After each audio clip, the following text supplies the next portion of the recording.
Morning, members. Can I please remind you to ensure that mobile phones and other devices are on silent, that banners, etc. are not permitted, and members of the public are not allowed to address the meeting, to use the microphones which are available when addressing the meeting, and that you may be filmed or recorded during this meeting. Thank you. Please be upstanding for your chairman.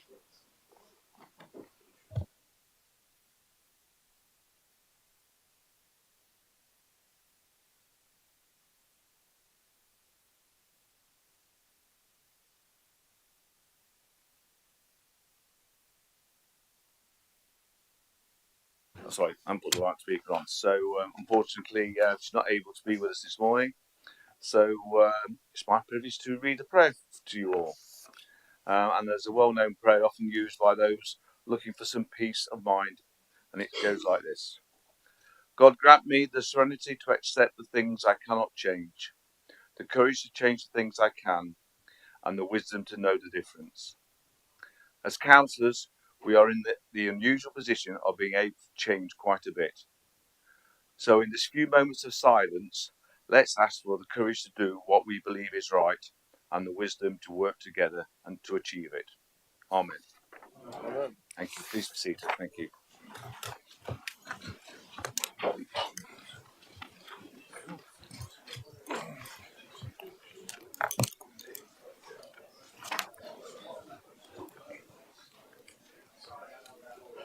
Thank you, members. The first thing on the agenda is to approve the minutes of the last meeting. Is this agreed that I should sign the minute book? All those in favour? Thank you. I think it's fairly unanimous. Thank you very much. Apologies for absence. I would ask for apologies for absence, and the reasons for the apologies should be provided. Councillor Barnfather. Apologies for Councillor Sinead Anderson for medical reasons, and the independent member Councillor Steve Garner for medical reasons likewise. Thank you, Chairman. Thank you, Councillor Barnfather. Councillor Henry. Yes, Chairman. Apologies for Councillor Sheila Place, who is unwell at the moment. Thank you. Thank you. Councillor Deakin. Thank you, Chair. I've got apologies for Councillor Oliver, who is on other council business, and I've got apologies for Councillor Elizabeth Williamson, who is for medical reasons. Thank you very much. Thank you. Declarations of interest. If any councillor or officer has either a disclosable pecuniary interest or a private interest in any matter on the agenda, you should declare it now. Please raise your hand now if you have an interest to declare. When called to speak, you should state whether it is a disclosable pecuniary interest or a private interest and give brief details. Okay, nobody's got one? No. Chairman's business. There's no awards or presentations to present at this meeting, but to be fair, members, I've had quite a busy few weeks just recently, and I've had the great pleasure of attending many different events and dinners over the last few weeks. But one of the highlights was meeting the Duke of Edinburgh at the new Duke of Edinburgh at the Porton Training College, where he was opening some new facilities there. You okay? Yeah. And to be fair, members, it is worth a visit going to the Porton Training College because some of the new innovations and work that they are doing with the students, making a real change to their lives, and allowing some of the students to go out and live in the normal world. And some of the technologies that they're using, especially Alexa technology, which is really helping the students with their lives going forward.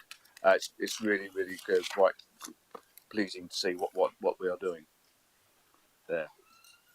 And also they have a really good cafe which is open to the public where the students can go and learn social skills. So if anybody's passing on the Mansfield Road and wants a good cup of coffee, I recommend you calling in there.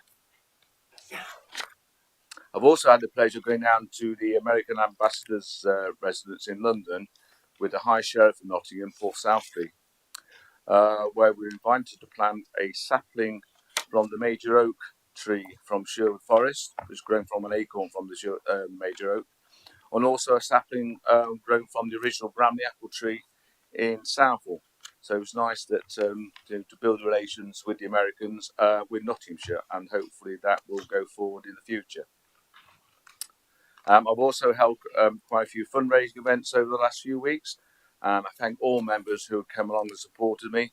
We had a very successful Sunday lunch at the weekend, which 319 people attended, and we managed to raise about £8,000 from that event.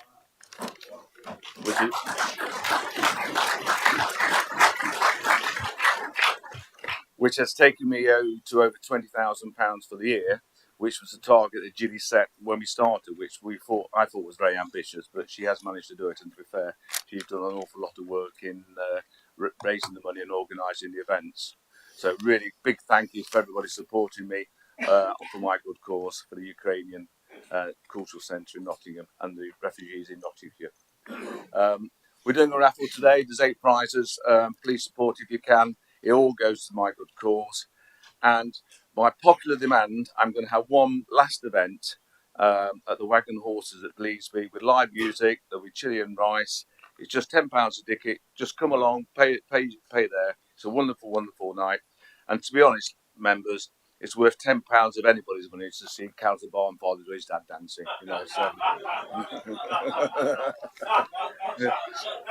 So 28th of April, if you want to put that in your diaries and come along, it will be a good evening. Everybody came last time, really, really enjoyed it.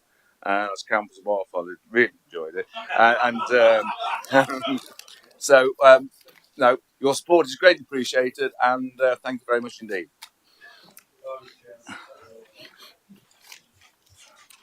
Okay, we will break for lunch approximately at 12:30.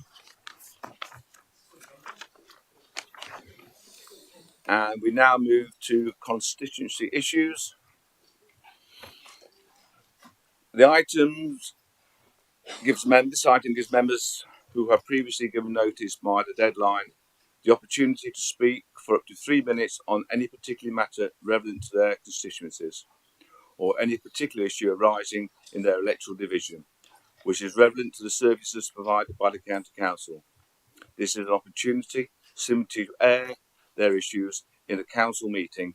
It will not give rise to debate on the issues or a question and answer session. Members are reminded that there is a maximum time limit of 15 minutes for this item on the agenda, and each member may only speak for a maximum of 3 minutes.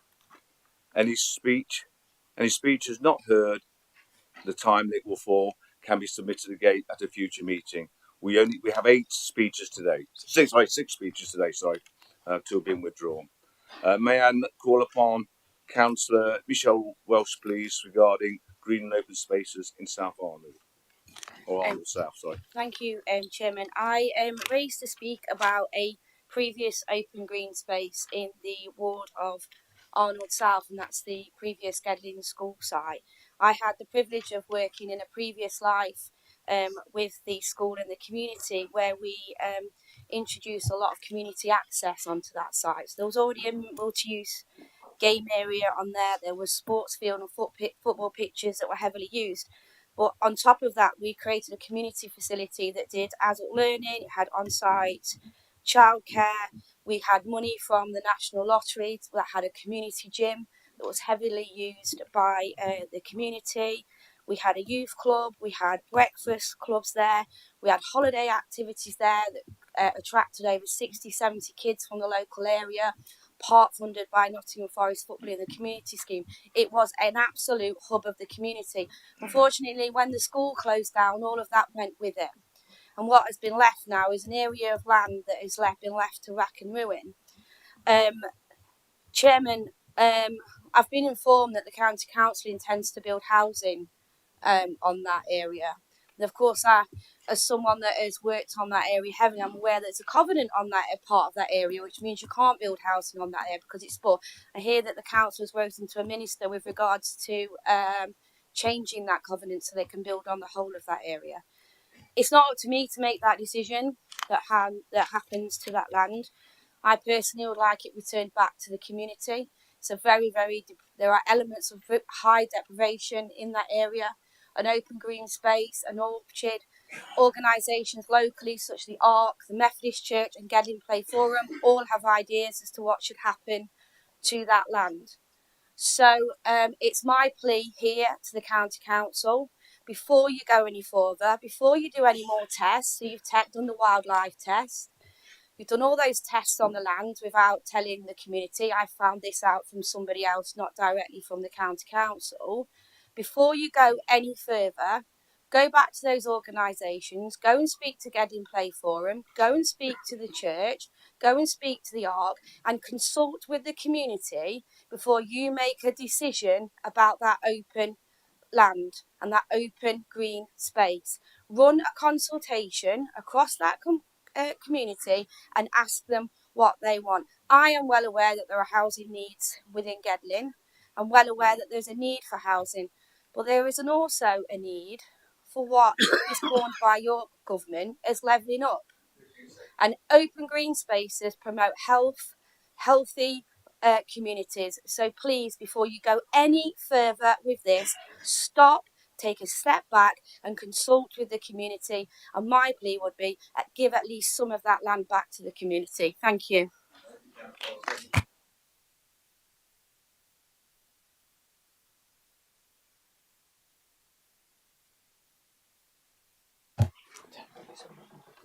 Thank you, Chairman, for allowing me to speak on road safety. It's been a while since I did a constituency speech, particularly on safety, in my Ashfields division, which covers Kirkby and Sutton. But members will be aware that I did list a huge number of highways defects at the last council meeting.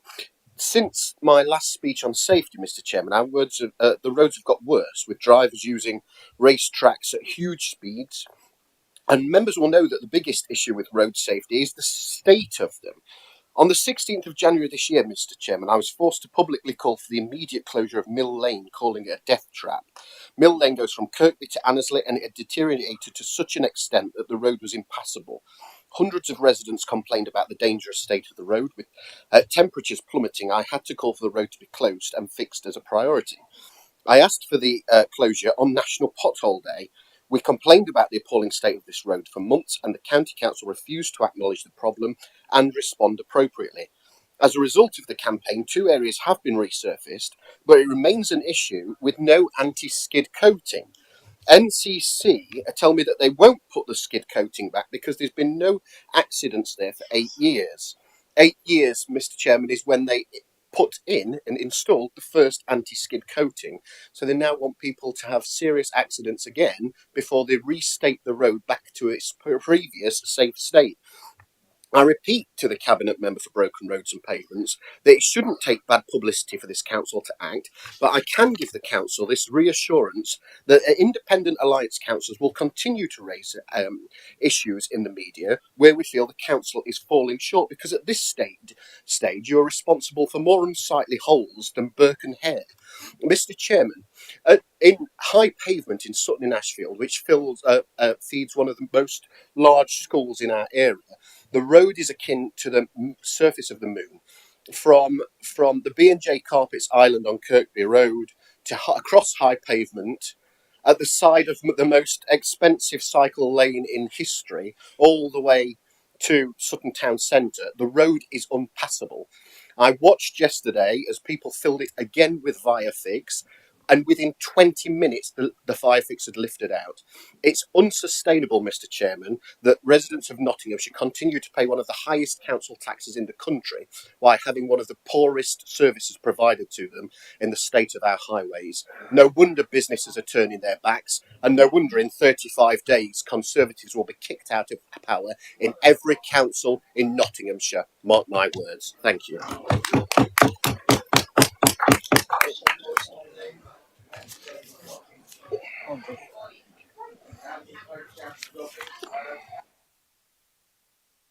Regarding issues with social care in Selston.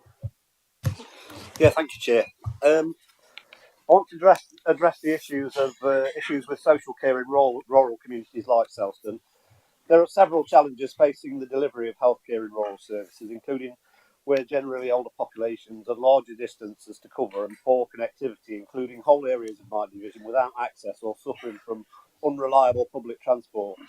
In addition to this Nottinghamshire County Council has cut funding by 50% to our centre from Kirkby, which provides vital transport links to Kingsmill Hospital and many other care providing facilities.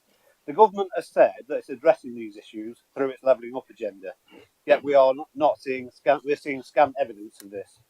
No one should be disadvantaged by where they live. For rural communities like Selston Parish, the government funding support received for public services is much lower per head of population than received by their urban counterparts. As a result, those public services and the residents, businesses and communities who rely on them are greatly disadvantaged. This was meant to be addressed in the Fair Funding Review, another broken promise by the government. I worry, Mr Chairman, about the impact of underfunding of care services for rural communities like Selston, which is set to become dramatically worse over the next decade. From October 23, reforms to adult social care will be introduced, including more generous means test, a cap on care costs of £86,000, a move towards a fair cost of care, and the ability for people who arrange and fund their own care to ask the local authority to do it on their behalf. A recent report for CCN showed these reforms could leave the rural councils with a funding deficit of over £6.7 billion over the next decade. I already have issues with one Selston family having no choice of carer due to the lack of choice being in a rural community. I want to see this council putting together a plan so that the social care needs of our rural communities are levelled up and not left behind. Thank you, Chair.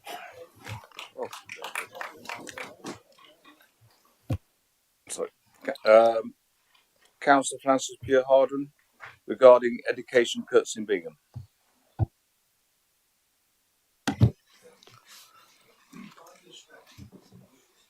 Thank you, Mr. Chairman, for allowing me to rise this morning to express my concerns about education cuts and specifically in my division of Bingham East.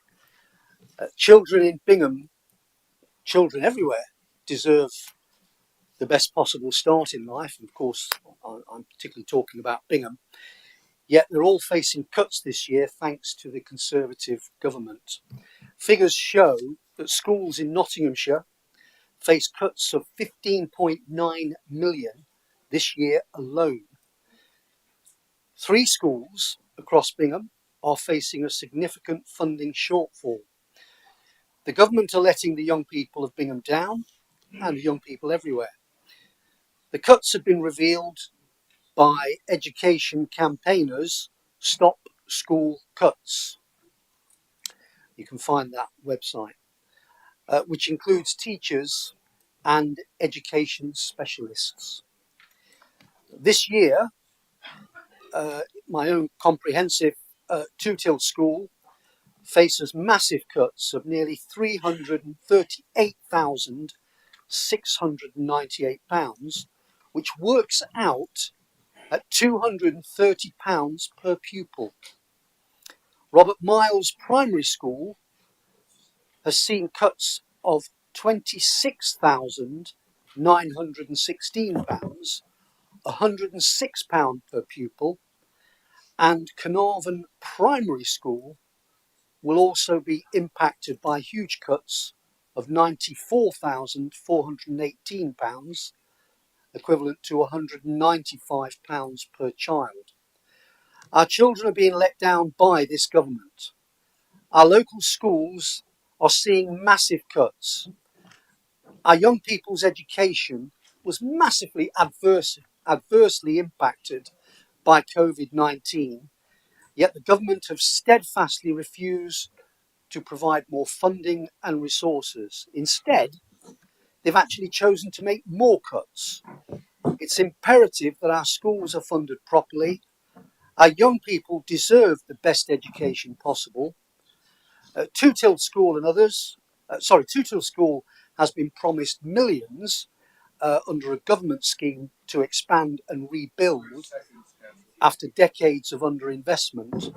The reality is, Mr. Chairman, is that children need help now, and these cuts need to be reversed. Thank you.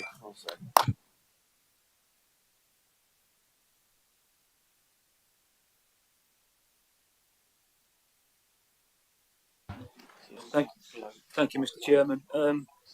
I rise this morning to talk about the impact of service reduction to the Hucknall Connect bus service. In February, this council made a decision to cut the subsidy that has directly led to the evening and Sunday bus services being axed by Trent Barton for the Hucknall Connect. We immediately wrote to Trent Barton and asked for an urgent meeting to plead with them to return the service.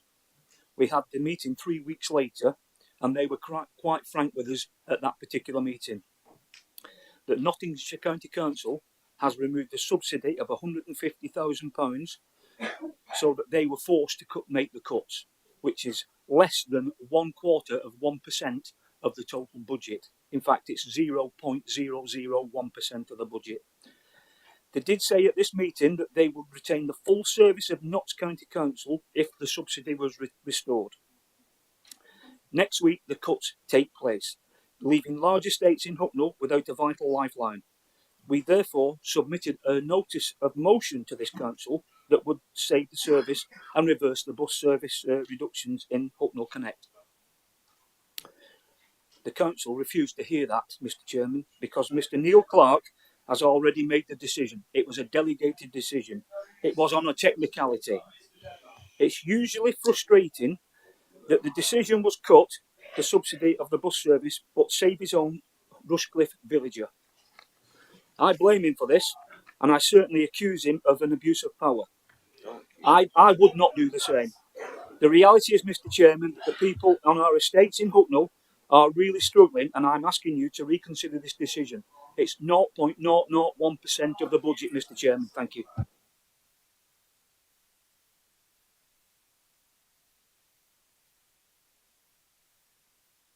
Can I call a point of order, Mr. Chairman? Can I call a point of order? Ask the Chief Executive to clarify. Can you clarify that we didn't miss the deadline? Members, please, come on. We've just got a little bit of time left, so Councillor Henshaw can just do his... Point of order, Chair. Can I ask the Chief Executive, we didn't miss the deadline on that particular motion? I think the monitor...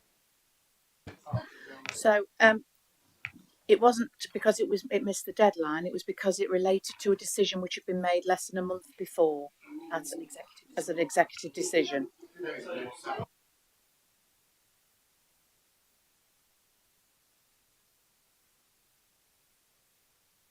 Thank you, members. Because of your bickering, we're now unable to have Councillor Henshaw do his... we've got over the 15 minutes, so...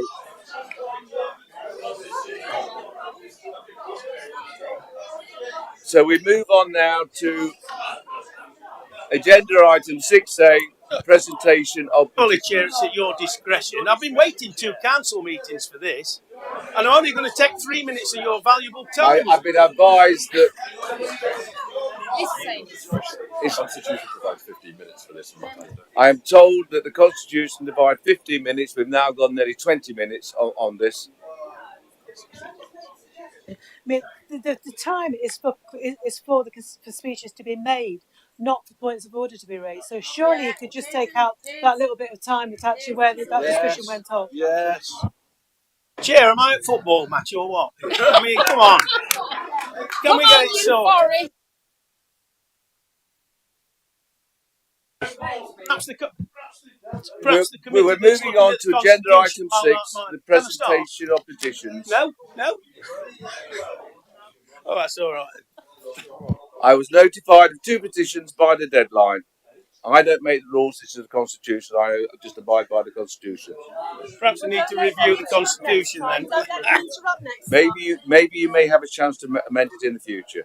Put me top of the list next time. May I remind members there is 1 minute time limit for the presentation of each petition, and there is a maximum the time limit of 1 minute, 5 minutes for this item. 5 minutes for this item. The first petition is Councillor Matt Barney regarding withdrawal of the Skylink bus service through Sutton Bonington and other villages. Thank you, Chairman. I cannot over-exaggerate the deep, deep concern of my residents in Sutton Bonington, in Zoch, in Normanton-on-Soar, in those very southern villages when we heard the shocking news that our long-standing bus service for over 80 years, the Trent Barton bus service, the Skylink service that serves our community, was to be axed. With no forward announcement, this news hit like a bombshell. And I have to say, I've had more correspondence about this issue than any other in the 2 years that I've been a member here in this cabinet. And working with others, we've done all we can to try and rally the community and try and build a support. And so I'm delighted to present this petition today, signed by no less than 884 residents from our community who are very concerned that we are able to save and continue a bus service in some form in our area. As well as that, I'd like to highlight the brilliant work of Kegworth Parish Council, who have also raised a very similar petition to save the same service with 666 signatures, but I don't include that, obviously, as I can only present from my own ward. But I'd be very honoured if you would see this on behalf of my community.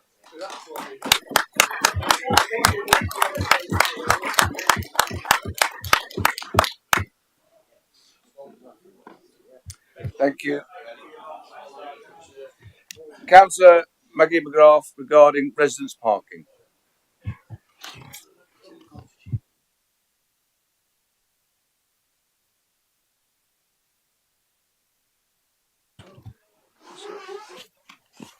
Thank you, Chair. Thank you very much. This is a petition from the residents of Frederick Road in Stapleford, of course. Most of you probably aren't aware, well, most of the older members of the council will, that 10, 12 years ago there was a scheme of putting Stapleford into 3 phases for residential parking. The idea of this was also to get more people into the shopping area of Stapleford. Obviously, now we've had the 21.5 million. It might help if we look at some of these schemes, because there's a number that will be coming forward that they want a number of residents would like residential parking reintroduced. The trouble we had before, Mr. Chair, was that they didn't want to pay for it. Now it seems that there seems to be a shift, right, that they're willing to pay for it because of the inconvenience which is going on throughout the town. So this is the first, I believe, of many, right? So this is from the residents of Frederick Road. So I'd also appreciate if the officers would come out and meet me on Frederick Road, because it's a bit confusing. It only goes halfway down the road, but there is 54 on that. So I much appreciate that, Mr. Chair.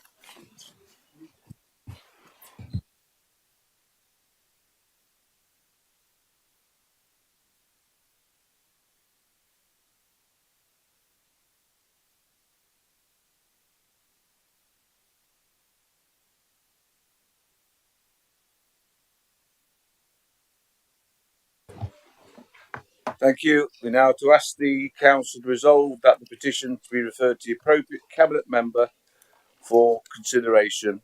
A report will be brought back to the council in due course in accordance with standing orders. Agenda item 6B, response to petitions presented to the chairman of the county council. I move that the contents of the report and the actions approved to be noted. Is that agreed? Councillor Walsh, you want to? Chairman, I'm unsure what the process is here, but I wanted to say something on one of the responses to the petition. Am I allowed to speak? Yeah. Okay, thank you. It's regarding request for carriageway resurfacing on Westdale Lane in Carlton, where it says it's actually on the provisional list for the inclusion in the carriageway resurfacing programme for the financial year 2023-2024. I get contacted about a lot of roads in Arnold South, but this is the one that I get contacted about the most, and actually I personally travel down on a regular basis. It is an utter state beyond belief. The residents will be very, very disappointed that it's only on the provisional list. I wanted to stand up today to say previously this was supposed to happen a couple of summers ago and it didn't happen because of the GAR, and now it's being pushed even further. So I'd like that to be reconsidered, please. Yeah, thank you, Councillor Walsh. Can I now move the contents of the report and the actions approved to be noted? All in favour? Thank you very much. We'll now move on to agenda item 7, Nottinghamshire County Council's Paid Policy Statement 2023-24 And I'd like to call upon Councillor Gordon Wheeler, who will move the recommendation in this report. Thank you, Chairman. Before I move to paper, can I take this opportunity, because I may not get an opportunity again because of where we are in the calendar.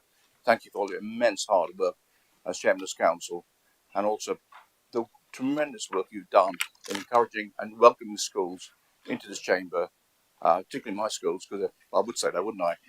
3 schools coming here, and your support's been immense. So thank you very much for that. Chairman, this is the pay policy statement, something which comes before the council every year. So I'll preface by what I'm going to say by making that statement first. Nottingham County Council is committed to good governance and openness to public scrutiny and accountability. As part of this commitment, Mr. Chairman, Council wishes to demonstrate decisions on the pay and reward packages for its chief executive and senior officers have been made open, transparent and accountable manner, as you will see in the yellow pages. On the terms of the Council Order Regulation 2050, sorry, it's a bit wordy, but we have to make the statement. The Council publishes on its website and regularly updates information about its more senior officer pay to the information related to chief executive and corporate directors. Legislation and supported government guidance identifies statutory contents of pay policy statement and how it should be presented. Section 38 of the Localism Act 2011 Act sets out the requirements of all the local authorities in England and Wales to publish annual pay policy statements with effect for the financial year 2012-13 onwards, which is what I'm doing this morning. The range of requirements that we must publish are set out in the report, the yellow pages in particular. The pay policy statement must be, by law, and be approved by the full council in advance of the financial year to which it relates to, and must be published in public domain on the council's website by 1st of April each year. The updated annual statement reflects the situation as at the 1st of February 2023. Thank you, Mr. Chairman. Thank you, Councillor Wheeler. I'd like to call upon Councillor Jonathan Wheeler, who will second the motion.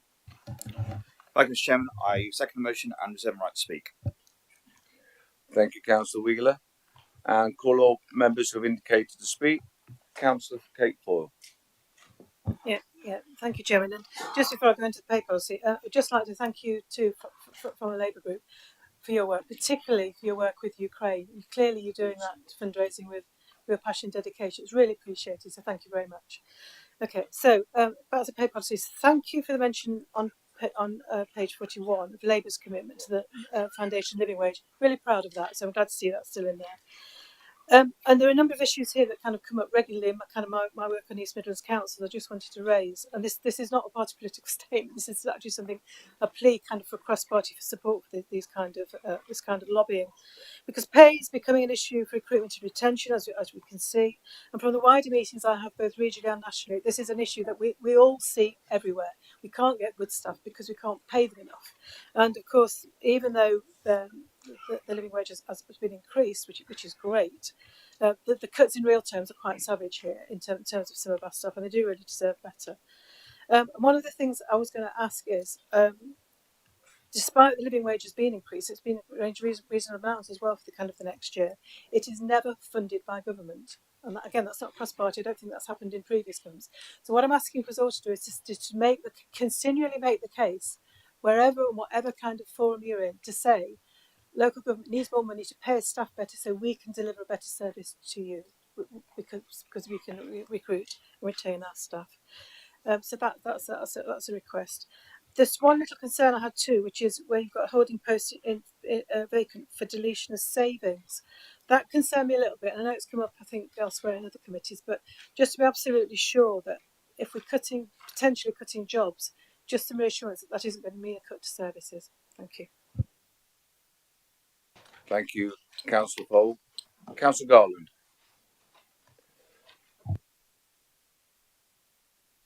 Thank you. I wonder if in future years the pay multiple could include outsourced staff as well as the staff of the council, because at this point it's not very clear what that's really, the median really is. Thank you. Thank you, Councillor Garland. No one else has indicated to speak. Councillor Jonathan Wheeler, would you like to add anything to the debate? Thank you, Chairman. I think it's just to state we appreciate what Councillor Foley has said. There's a lot of negotiations going on around pay, and that's a separate matter to pay policy statement. And this is a statutory obligation. We have to publish this in terms of the pay negotiations. We are having a lot of conversation with the unions. They want to come to meetings to discuss it with us. And obviously, there's a lot of work going on region, which I know Councillor Foley's involved in as well with East Midlands Council. So we've made it clear. And the line about job cuts, I think we've got to be absolutely clear to God. There's been no discussion about that whatsoever for here. And we're actually committed to bring more people into the organisation as we are doing the apprenticeships and graduate schemes and bring more opportunities out there to people. So we need to get that reassurance to staff. Statements like that can cause some distress out there, and that's absolutely not the position that we have at the moment. Thank you. Thank you, Councillor Wheeler. Councillor Gordon Wheeler, would you like to sum up, please? Yes, Chairman. Thank you, Jonathan. Very briefly, I will. I just endorse what Jonathan said. I don't know where this business staff cuts come from. Ridiculous. Why do we want to spook our people? And there's no such commitment being made by anyone here of cutting jobs. Crazy. Absolutely crazy. I'm sorry. It is angry with people in the statement. Makes stupid statements. I'm sorry it is. It's ridiculous. It's supposed to be. You asked about recruitment. Do you know the amount? You don't know. Well, come and talk to me and I'll tell you. The amount of hard work that's been done by our wonderful officers by getting the right people into this place. John has mentioned graduates, apprenticeships. We're looking at every different mode and way of bringing in people into this establishment, not cutting jobs. Where we can't fill posts, there's a problem. Of course, there's a problem. As everyone has a job problem recruiting and retaining staff. We're working very, very hard to address this issue, and our wonderful HR people work tirelessly to do just that. Please, Kate, if you've got any issues, come talk to me, rather than come here and raise issues which are really not pertinent to this particular item anyway. This is a pay policy statement. It's not about discussing pay. You know that. You've got a question later on which we'll deal with. But probably repeat largely what's been said to you this morning in my answer and Jonathan's answer already. Thank you, Mr. Chairman. Thank you, Councillor Wheeler. I now put the motion to the vote. All those in favour?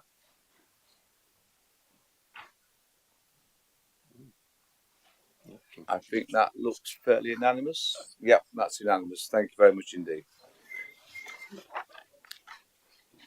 Agenda item 8, devolution deal. Consideration of consultation responses and submissions of the East Midlands Combined County Authority proposal to government. I call upon Councillor Ben Bradley MP, who will move the recommendations in this report. Thank you, Chairman. Appreciate these are very lengthy documents, you might have noticed. There's a lot of detail and a lot of months of hard work that have gone into pulling together our plans and final proposals back to government on our deal. We've also had significant public consultation, and today's report both seeks to lay out the responses to that consultation and also the next steps for us to move forward to submit final proposals to government with a view to return in the autumn with that final agreement, and we'll have the text of what's known as the statutory instrument from government that will create our East Midlands County Combined Authority. We'll then have a final decision to go ahead, or of course not to go ahead. It's worth first saying that our area is already benefiting hugely from being on this pathway, and that we've already received significant funding from government as a result of our deal. That's funding that's going on things like retrofitting homes, like bringing forward brownfield land, investing in gigahubs, the rollout of gigabit broadband, where partners in Nottinghamshire have invested in this, in the resource and team to do the work. Our district and borough partners have already had a return of 15 to 1 on their investment, and that's before we had the opportunity to host an investment zone as announced in the budget, which is a further £80 million that only combined authority areas or areas on that glide path like ourselves have been eligible to receive. And obviously, as we progress, we expect to build on these initial opportunities, just as Birmingham and Manchester have, to expand into further areas of devolved powers and funding. Indeed, I'm writing to the Secretary of State, along with parliamentary colleagues this week, to reiterate our wish to continue to catch up and accelerate towards those areas as quickly as possible, particularly in the light of the Trailblazer deals that you may have seen announced for West Midlands and Manchester in the budget. If we want to level up, of course, we need to catch up with those areas. So this is just the beginning of a journey. It's worth reflecting on the deal that we have and the huge step forward that it is for our region. I know colleagues on opposition benches are likely to say it could and should have been better, but also to recognise that it's the only way, and devolution is the only way, to get us on this ladder. And devolution it gets us to that top table alongside and genuinely competing with those areas that currently have much more clout than we do. I think as a first step, this is a good deal and a positive one. It remains the single biggest gain share pot for any new combined authority or devolution deal, bigger than those that have been agreed in Cornwall or Yorkshire, for example. It will give us significant powers to invest in and improve our transport infrastructure, to join up our public transport and make it more accessible and affordable for residents. It will also, I hope, allow us to address some of the challenges we've spoken about in this room around the local flexibility to make the best use of that funding when it comes to things like buses or active travel, for example. The deal gives us significant opportunities to improve and enhance the delivery of adult skills provision, and we're already working with our colleges, universities and other stakeholders to look at the needs of our communities and how we can ensure that our local provision is connected to the genuine local needs and challenges in this area, rather than being tied to national priorities. It should allow us, I hope, to play a role in both ends of that skills market, whether that is on functional skills and employability, but also to be able to support huge investments in new growth sectors like fusion energy, for example, so that local residents can get the skills that they need to take those job opportunities. The deal will allow us to improve the way we develop our local economy, both in terms of attracting jobs, inward investment, and also how we bring forward housing alongside our colleagues from districts and boroughs. And we'll work over the coming months to embed a strong voice from business through that decision-making process too. So the scope of this, Mr. Chairman, is really exciting, and I think it presents our region with new opportunities to tackle challenges that might previously not have been within our reach, but now could be with the right structures, the right leadership, the right partnership with organisations around the region. Nobody's going to stand here and suggest that it will be perfect or that it will solve every problem, but we should be clear that it's an opportunity that we need to take. And if we want to drive the outcomes I've described, then this deal, combined authority with a regional mayor, is the only way to achieve that. We've complained in here for many years, quite rightly, that we get less than everybody else, that our region's underpowered and underfunded. So this is a chance for us to address that. And looking at the responses to the public consultation, I'm pleased to be able to report that our response was around twice the level of that was achieved in the West Midlands, even though their population is larger. Pleased to report that the majority of residents agreed with our aims across 5 out of the 6 areas of questioning. The majority of people who took part agree with the vast majority of what we're trying to do. Residents agreed that they want to see these outcomes, that they're good priorities. Where the response was mixed and marginally more negative was unsurprisingly around governance. It's worth saying that some of the reporting on this has been slightly misleading, almost suggesting it was some kind of referendum about having a mayor. In reality, they were a range of concerns that are addressed in the report around this, some of which we can address and will address in our submission to government. And that's the point of this exercise, to take that feedback, ensure we address any concerns in terms of what we do next. Residents raise things like fears that powers will be taken up from the local to the regional. Now, those who have been involved in the process know that's not the intention, so we need to address that with safeguarding our system. They express concerns about the size and bureaucratic nature of an organisation. Again, as leaders, we're very conscious of that. We need to ensure that this has the capacity to deliver, but also the flexibility to adapt to our local needs and to deliver on what we have promised. Other things, it has to be said, are things that we can't change, and some residents did ask the very legitimate question, do we really need a mayor? It's worth saying that all 4 council leaders who were directly involved in this process started from a place of scepticism about that, but we've all felt, and the consultation responses agree, that these are outcomes that we want to achieve. The government have been very clear the only way to achieve those outcomes is through a mayoral combined authority. And in future, regardless of who is in government, both Conservatives and Labour are very clear that devolution is a big part of their plans for the future. So if we want to achieve these outcomes, this is the only route available to us. So all of those responses will be included in our submission and will be actioned wherever we can to get this right. Ultimately, to make sure that what we deliver is good for our residents, because we want to see the kinds of outcomes that the West Midlands and Greater Manchester have had, both in terms of huge additional investment, I think around £6 billion more than we've had in Greater Manchester since their first devolution deal, and also the ability to use our existing funding more effectively.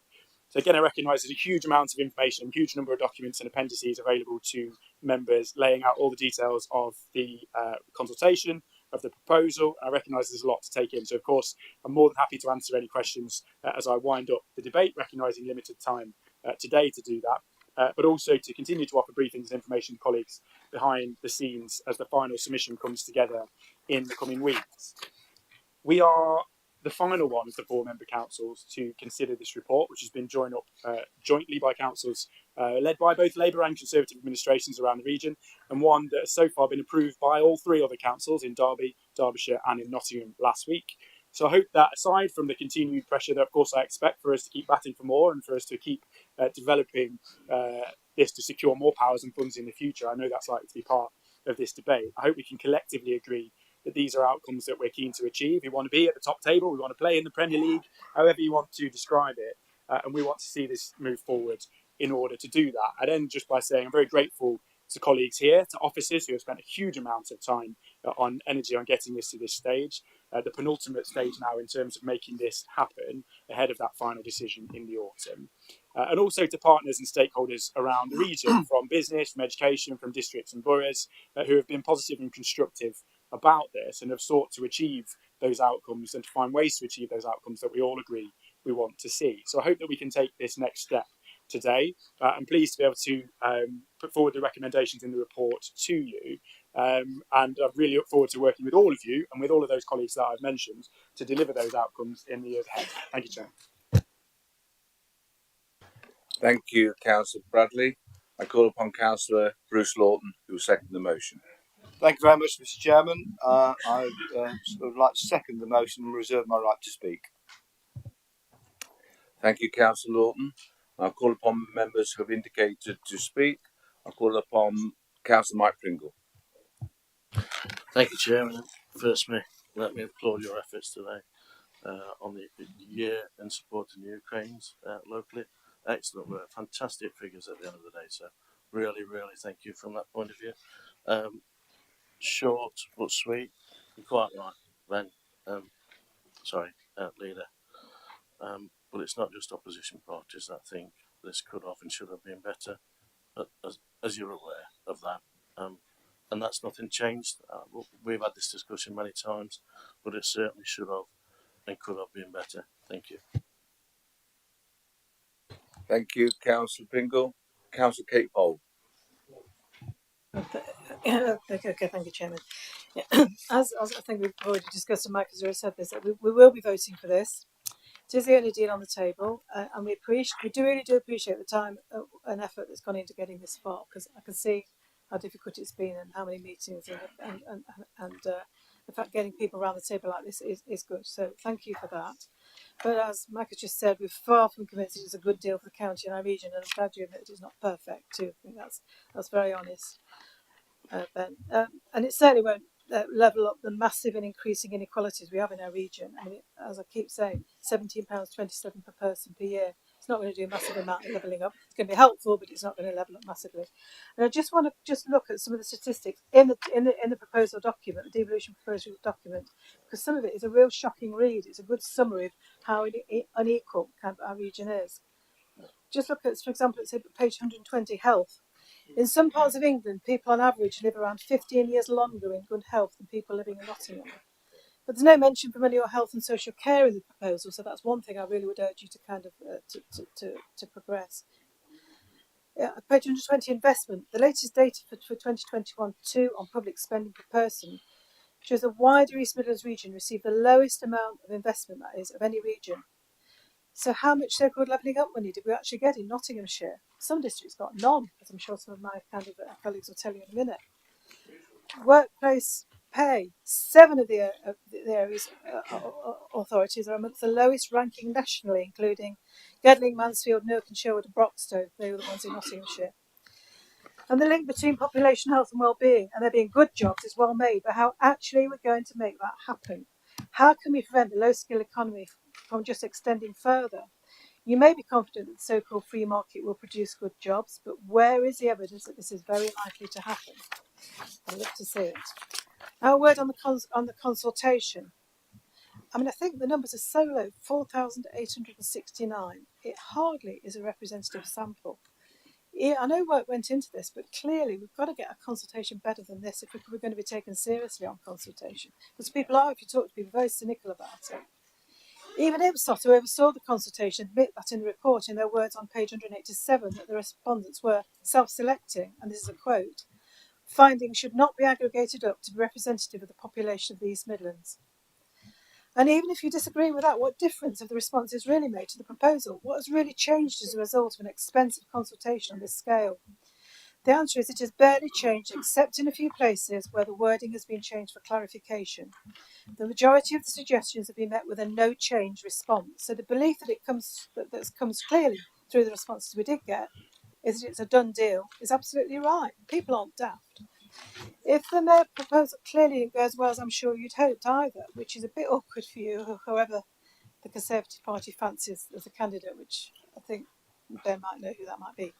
Labour will certainly not impose the role of mayor, and to quote Labour's recent report on UK's future, England should be built from the bottom up, responding to local demand and built from local communities and councils, rather than imposed from the centre. And Alex Norris at the CCM council meeting yesterday made it very clear that Labour will not impose a governance model when it comes to devolution, which was great to hear. And actually, cross party, I think, across Labour and Conservative and independent members, I think all nodded. I think everybody wanted to hear that.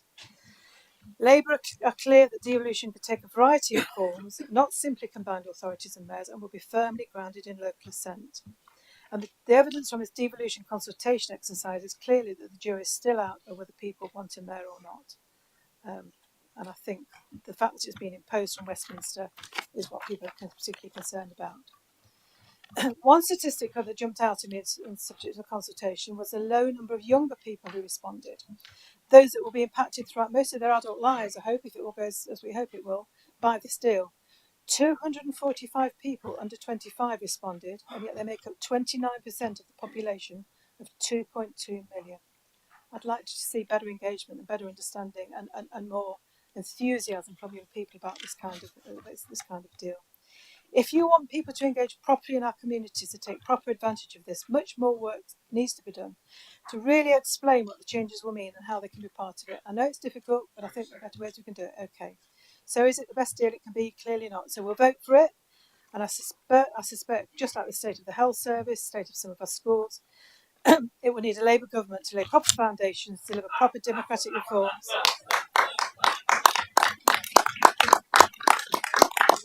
and seek genuine investment and real power to people locally to take back control in the future. Well said, Kate. Brilliant speech.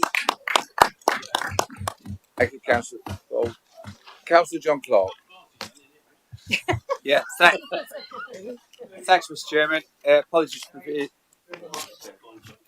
for being a few minutes late. I was stuck on I very seldom come in my car on a council day, but I did today and I came down Court Road. So anybody going in that direction, you will have a dance with a digger, all sorts of things like that. So just be wary of it because they're knocking 4 lanes down into and there's going to be a cycle track which probably nobody will use. But anyway, I give the backing to this, give the backing to the leader on it. I just wish we can get on with it because the opportunity for this area, and we've got to do this as soon as these district councils are out of the way. And I don't know whether it will be proven that they'll all be Labour, independent or whatever. But you've got to get together and we've got to keep fighting to get this money into this area. The opportunities we've got. The recent announcement, which we all supported and we all backed, was the rail centre in Derby. And you think, oh, it's over at Derby. It may be over at Derby, but if you remember, Toyota has several thousand people at work. At least 1,000 plus of those come from this area.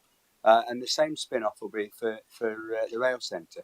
You look at the movement, both military and in power creation of Rolls-Royce. Massive centre there, and again we've got to go for that, as we'll get left behind, and we'll be left behind, Europe and the world. Radcliffe Power Station is a gift waiting to happen, but it won't happen until we're absolutely secure. We've got solar panels on everybody's roof, and they're telling me today that that's going to happen, and insulation and everything else. We've got to try and get it going. The only thing, the drawback, and I brought this up in when we had that meeting, didn't we, about Economic Development Committee, Economic Prosperity Committee. And that was about we were asked to fund from the district councils 38,000 something each. We grumbled, we moaned, but we still did it because we'd actually had the forethought before to put some money into a fund, and that was surplus money. There was none of it surplus, but it is in this case, and we looked after it. Didn't squander it. We put it together in a pool, a business pool. We used that business pool to start the office off. Whoever's got whoever's going to be mayor or whatever, we need some proper foundations, and we used that to do that. So the only question which I was asking about.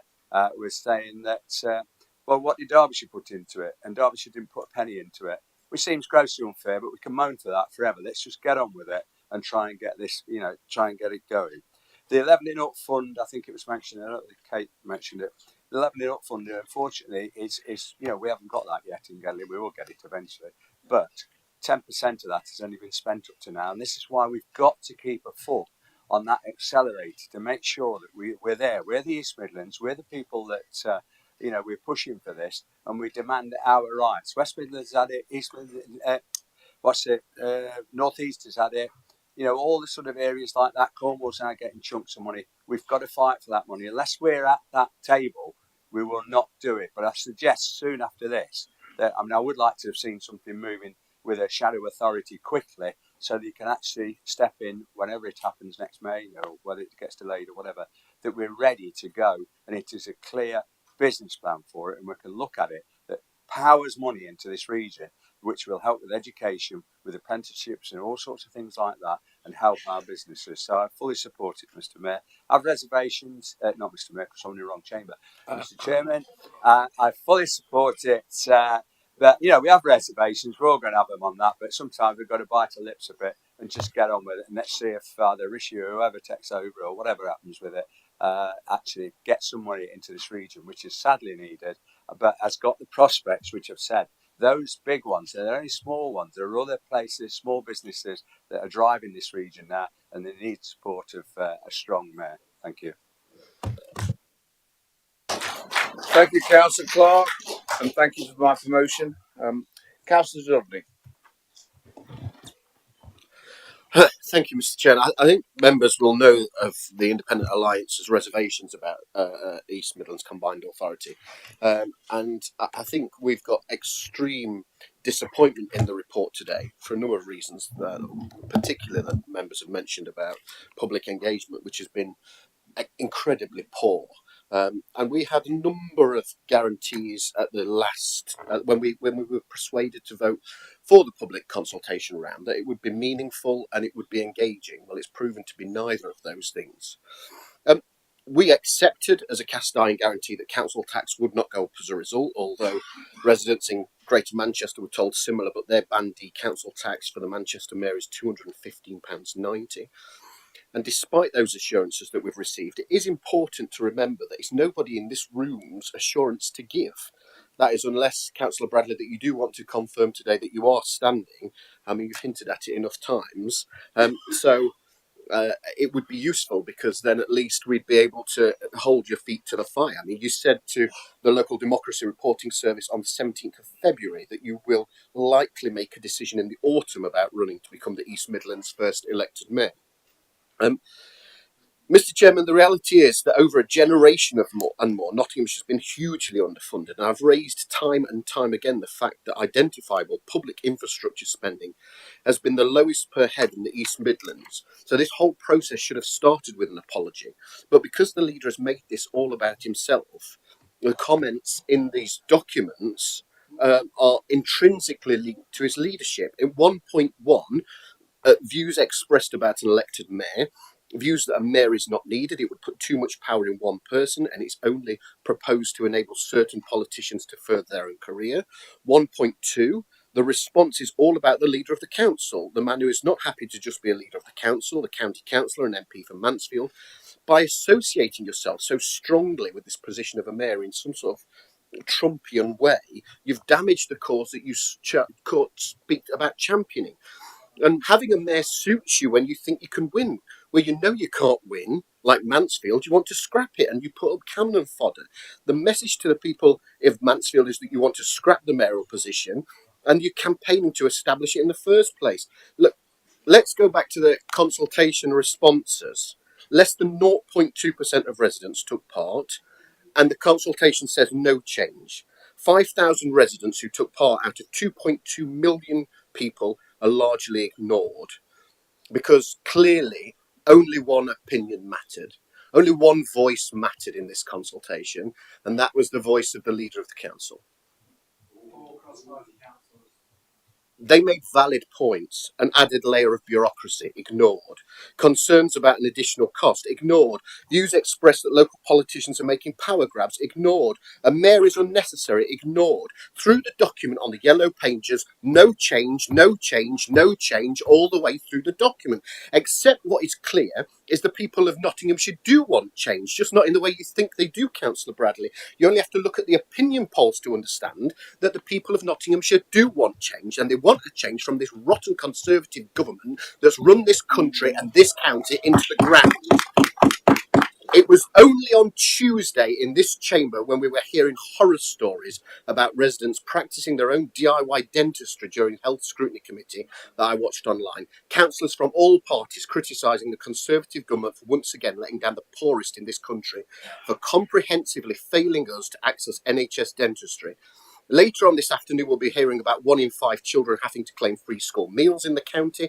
And then let's look at policing. Despite the rhetoric coming from the Commissioner's office, we have less officers now than in 2010. Not my figures, Mr. Chairman, but the Conservative government's own figures. And I could go on. People just want this council to do the basics right. People don't want a mayor of such a large geographical area, which according to these documents could get even bigger if Leicestershire is slung in as an afterthought. The Independent Alliance talk to residents all year round, and our people are just not interested in a mayor.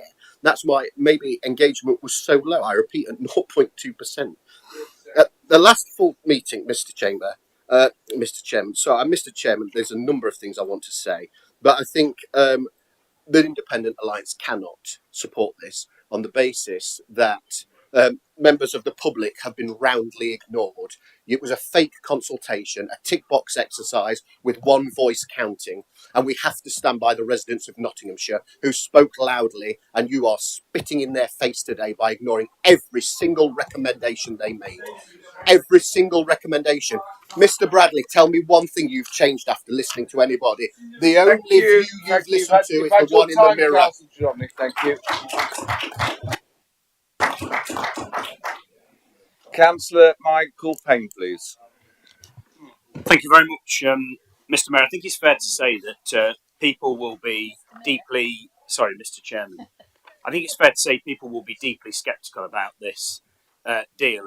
And for this reason, we can debate until the cows come home in this chamber about whether this is the biggest deal in the country, whether you've succeeded, Councillor Bradley, in securing the most investment of a devolution deal around the country. But there are two inescapable truths that sit alongside this deal, which seriously risks making this devolution deal a sideshow in what's going on outside in the city and county that we represent. One, there is a spiralling cost of living crisis that is running out of control, that people who live in our county and city are seriously struggling with, and the devolution deal is virtually silent on that issue. The economy is still lagging nationally, and in the East Midlands is lagging, and I can't see anything in here that is going to turn that around. And we are saying, at a time that it feels like we're living in a country where nothing works, the answer is to add an additional politician that is going to cost significant money to the taxpayer, an additional politician in spite of the promises you gave, including when you sat alongside me on the Sunday Politics show, that they will not pay a single penny more.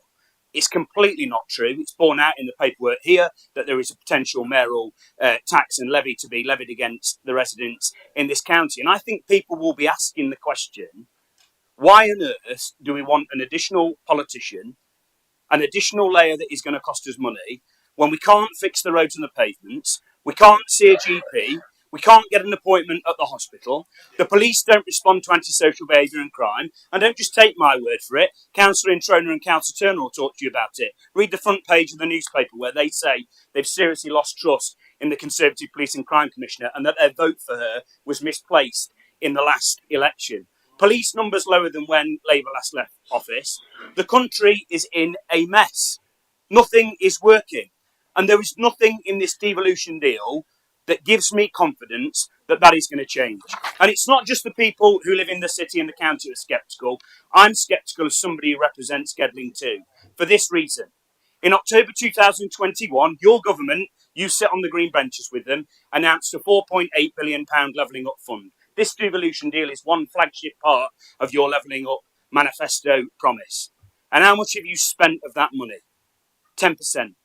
321 million. You paraded around constituency after constituency, promising 25 million here, a new cinema there, a new road there, a new hospital there, and you've spent 10%. And what did Gedling get out of that fund? Not a single penny. And before you dare stand up and tell me it was about the Labour Council and a lack of a bid, On the 15th of March, your good friend Lee Rowley, an MP not far from here who represents Derbyshire, wrote a letter to leaders and chief executives of the council. He laid out 7 additional funds that there was no application for. 20 levelling up partnerships announced. Did Gedling feature there? No, not at all. £58 million unallocated in the departmental budget to be given to additional areas for levelling up funding. And where did it go? Sefton, Rossendale and Stockport. Not a penny for Gedling. A decision made by a Conservative minister without any application. And then, to top it all off, £211 million thrown around the country for capital projects. And how many people in the East Midlands benefited from it? No one in Gedling and hardly anybody, save for one constituency. Can you guess which one it was, Ben? Mansfield. Mansfield. Always at the front of the queue. Always at the front of the queue. And forgive me for being sceptical, Mr. Chairman. But forgive me for being sceptical, Mr. Chairman. You don't have to believe my political rhetoric. Just look at the facts and the figures. People in Gedling can see this for what it is. And if you don't believe me, if you do believe other mayors around the country, take what Andy Street, the Conservative Mayor of the West Midlands, hopefully soon to lose his role of the Mayor of West Midlands when the election comes, said about this Tory government's levelling up shenanigans. He said it's time to end the begging bowl culture. The only way for this devolution deal to work, the only way to get this country start moving again, is to elect a Labour government, elect district councils that are Labour, and elect a Labour mayor when it comes to this election next year. And I tell you what, people are sceptical about additional politicians. And if we end up with you as an elected mayor, we'll end up with somebody who's already got 2 full-time jobs and wants a 3rd full-time job. People will see it for what it's worth. Sort out the bread and butter issues. Get the GP appointments sorted. Let people get to the hospital. Let's start having police that tackle crime and antisocial behaviour on our streets. And let's stop talking about side issues like this devolution deal is. 5 minutes, thank you. Regretfully, I'll finish on this point, Mr. Chairman. Regretfully, because it's the regretfully, Mr. Chairman, I will be supporting this devolution deal, but it will be improved when we have a Labour mayor, Mr. Chairman.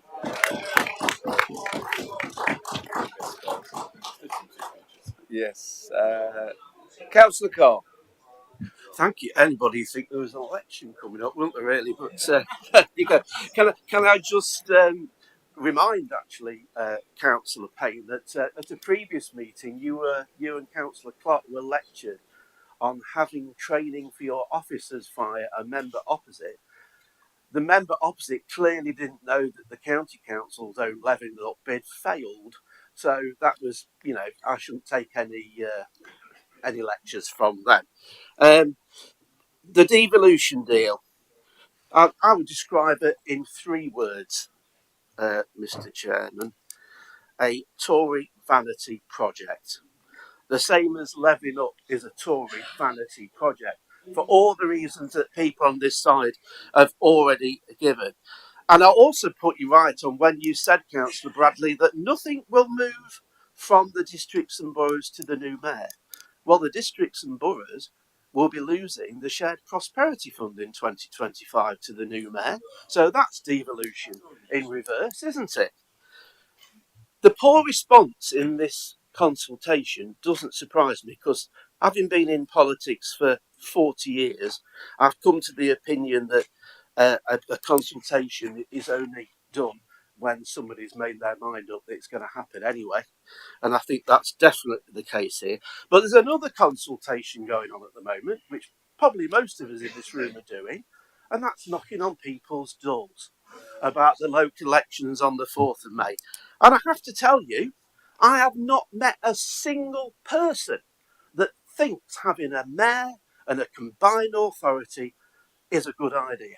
Not a single person. And they certainly don't believe that it'll come without an increase in their council tax. It's plain as that. For me, that's my consultation. That is my consultation. Nobody out there is in favour of it. Only the people, the very few people that responded to this, and then not all have agreed with it. We've been waiting as local authorities for years for a fair funding review for local government? Thank you. We've been waiting for years for a fair funding review and it hasn't appeared. We've already got the mechanisms to deliver all the things that we want to deliver.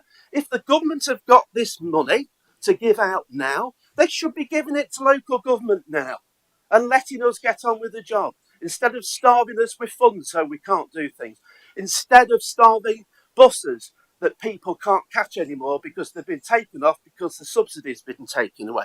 That's what people want, not a Tory vanity project. I'll be absolutely honest because you'll find out eventually anywhere. Yes, the other authorities that are part of this have voted in favour of it, but I can tell you now, the Liberal Democrat groups on those authorities voted against, and I will be voting against this. It's a waste of time, a waste of money, and is not what is needed to fix the problems. Thank you. Thank you, Councillor Carr. Councillor Matt Barney, please. Thank you, Chairman. So I'm a little bit disappointed by some of the cynicism that's being bandied around this room today, not least for the last 25 years when the leading administrations, whether they be of the left or the right in this country, have been in support of devolution. And as I've said before in this chamber, I've been on my own journey with devolution. I've come from a place of cynicism myself, not liking the divides that it puts between people, because I'm about bringing people together, about being all on one team. But I've come to see here in the East Midlands, that's exactly what this devolution deal can deliver. And adult social care was mentioned, and I agree, let's see more funding for adult social care. I'm going to be shouting as loudly as anybody else for that.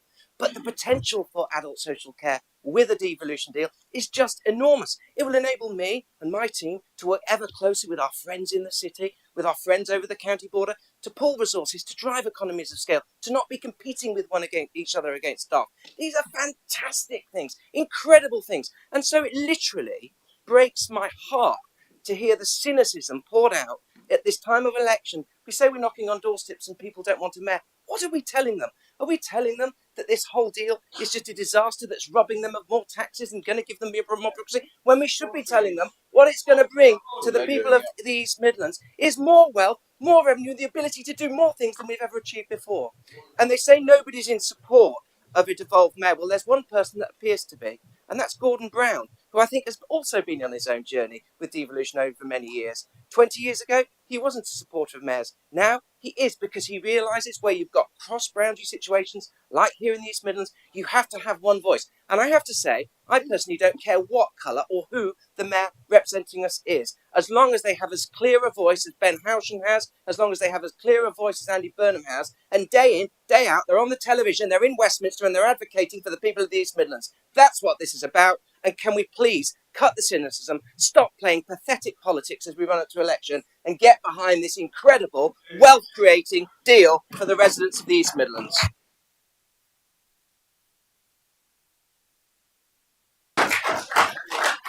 Thank you, Councillor Barney. Councillor Michelle Welsh, please. Thank you, Mr. Chairman. Devolution is merely about devolved powers. What it doesn't, when we talk about devolution, what it doesn't do is it doesn't assign exactly what those powers are, and there isn't a one shoe that fits all. When we knock at doors, Councillor Barney, and people aren't necessarily talking about the mayor, the reason they're not talking about the mayor, now whether you think this is political or not, this is a genuine experience. When we're knocking on the door, they are telling us situations such as a bereaved child not being able to get the counselling and the support that they need within a 6-month period. They are talking about the fact that care for their elderly relatives at the weekends is on a regular basis non-existent, and they have to do it. The fact that they can't get a GP appointment, that's not politics, that's actually the reality of what is happening in every community across Nottinghamshire. And unless you start recognise it, you are in for a heavy fall. And that's not politics, that's actually reality. And it's happening in Mansfield, and it'll be happening where you live. And actually, it doesn't even matter. It's not just happening to those deprived areas, it's happening to affluent areas as well. And you have to recognise that people are becoming disengaged when you talk about an extra layer and a mayor when they think that you can't get the things done already. Okay? Now, you will know, hopefully, that I am a strong believer in devolution. I thought that for a very, very, very long time. I think locally we are more capable and have more information to make the decisions that relate to our communities here locally, particularly, and I'll say it again, with regards to health and social care. I'm a firm believer that this devolution deal is nowhere near what it should be. And it has to be seen as a platform. And you have to be honest about that as well. That this isn't quite, I don't think it's even what you, Ben, would have wanted. I think it's down here when it needs to be up here. So much work needs to be done. And again, that's about us being honest to our communities. This isn't where we want it to be. And we are ambitious for Nottinghamshire. And I will tell you something, I do work the same similar corridor, not all the same corridors. I'll be locked out of some of the ones that Ben walks down in Parliament. But you see the mayors in Parliament on a regular basis, literally knocking on ministers' doors, and it does make a difference. Like it makes a difference when you have an MP knocking on minister's door, and I've seen it firsthand. It does make a difference. Now, I'll just go back without playing too many party politics with regards to this, because I don't think either party's completely have got the head around what devolution necessarily believes. I believe, and again this is a plea, one of the biggest things that are affecting our area of Nottinghamshire are health inequalities. The difference between life expectancy from the south of the county to the north of the county is huge, and it's widening. I believe that further devolved powers, more than what we have now, in a very different way, where we link it up with housing, where we link it up with our youth services, where we link everything together. A similar project, actually, and I'm sorry that I go back to it all the time, my friend Andy Burnham in Greater Manchester, then I think here in Nottinghamshire, that's when we start to see a real difference. But I will go back. Until you start recognising what communities are saying on the doorstep with regards to the fact that they can't get a GP, that the roads are crumbling, like the one in Westdale Lane that you won't now do till 23-24, until you start talking about school places and the pressure that that's having on people, waiting hospitals, people in hotel corridors, and until you start addressing that, people will be disengaged with it. They'll be fully disengaged with it, because this, no matter how much we'd like to say it, this deal here isn't going to make a difference to that. And as my friend Councillor Michael Payne said, it's only with a change of government for a Labour government will we really see those changes. And with a Labour mayor, with a Labour government, we'll see a real devolution deal. Thank you. Thank you, Councillor Walsh. Councillor Tom Hollis. Thank you, Chairman. I don't intend to speak for too long, so sadly I've been a little bit unwell. But I do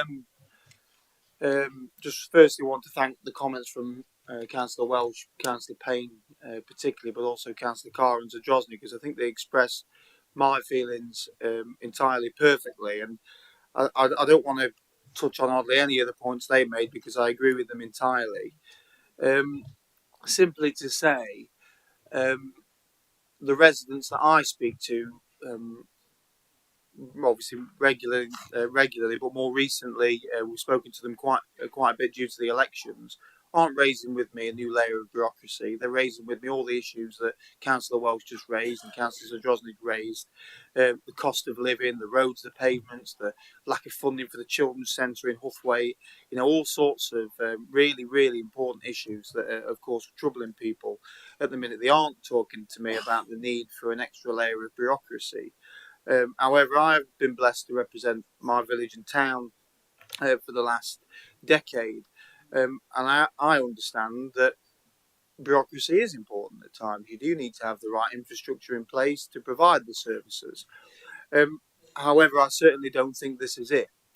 And I have to have a wry smile because I am blessed with the time that many members in here, newer members than me, aren't maybe blessed with, in the fact that I've sat and listened to Conservative members opposite tell me how bad the EU is, and being together in something, how awful it is. We must be separate to make our own decisions. And then I'm told by the same members. And of course, Nottinghamshire needs to be part and give away. Of course, it's not devolution; it's centralisation. We're giving away powers from districts and boroughs. Yes, getting some from the national government, but we are giving away powers from this place and the districts and boroughs to the new mayor. But of course, that's different connotations to the EU. Of course, it is. And then, of course, more recently and more locally, we have to listen to how, of course, we don't need local councils. Of course, Ben Bradley only a year ago, and Mrs. Crutch sat to my right, only a few were championing getting rid of Nottinghamshire County Council, getting rid of Gedling Borough, getting rid of Ashfield, Rushcliffe, and having a super council, because of course we needed that. And one simple layer of bureaucracy. We don't need extra layers, Mr. Bradley went on. But of now, of course, now it suits his own agenda, I'd arguably say because he's looked at the opinion polls in Mansfield and thinks he's not going to win.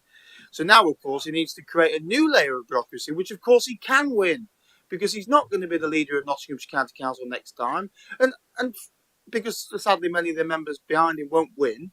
And yes, I hope the Independent Alliance take control, of course I do, but I certainly hope he isn't in control, and he knows he's not going to be.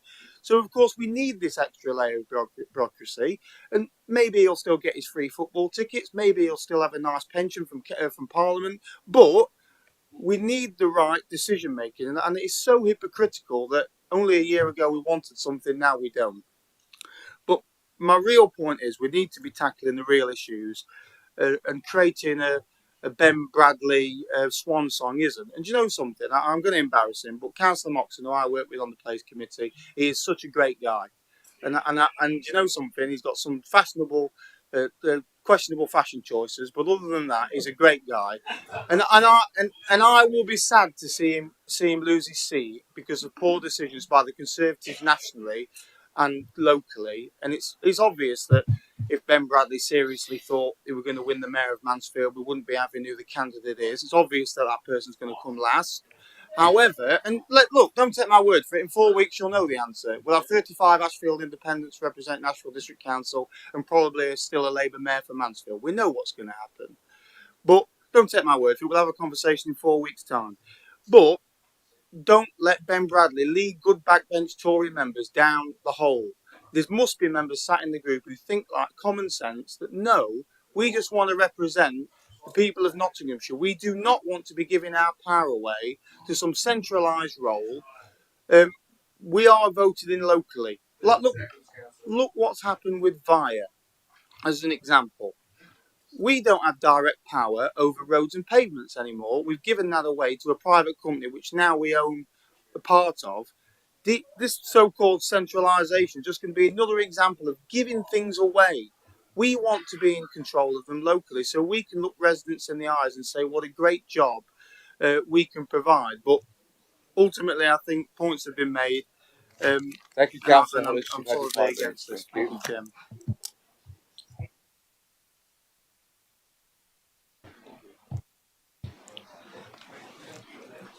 Oh, oh my God! Somebody said. Yes, very much, Mr. Chairman. First of all, can I congratulate you on the work you've done in your year? It's been splendid, and some of the people have said what a good job. Even the electorate all over the area have said you've done a really good job. Thank you very, very much. Mr. Chairman, looking at the consultation information on this devolution deal, there are a number of observations that stick out, unfortunately, a mile. First of all, 4,869 participants in the consultation out of a possible of almost 2.2 million residents cannot be described as a success. And of course, the majority were all sent by email. And so that 40% of the population haven't got email at all. Yeah, almost 40% of the population. Yeah, almost 40% of the population don't have an email. And those that did reply, as I say, they ignored the consultation or they knew nothing about it. I think the knew nothing about it is more appropriate. Can I say, of those that did reply, it seems an awful lot of people disagreed with the proposals. With the main concern, more people disagreed with the proposal of an elected mayor. Can I just have a little bit of chance to talk? You know, if it's possible. You can carry on if you like, you know, all afternoon. I don't mind. As I say, with the main reason that the residents disagreed with the mayor should have all the power.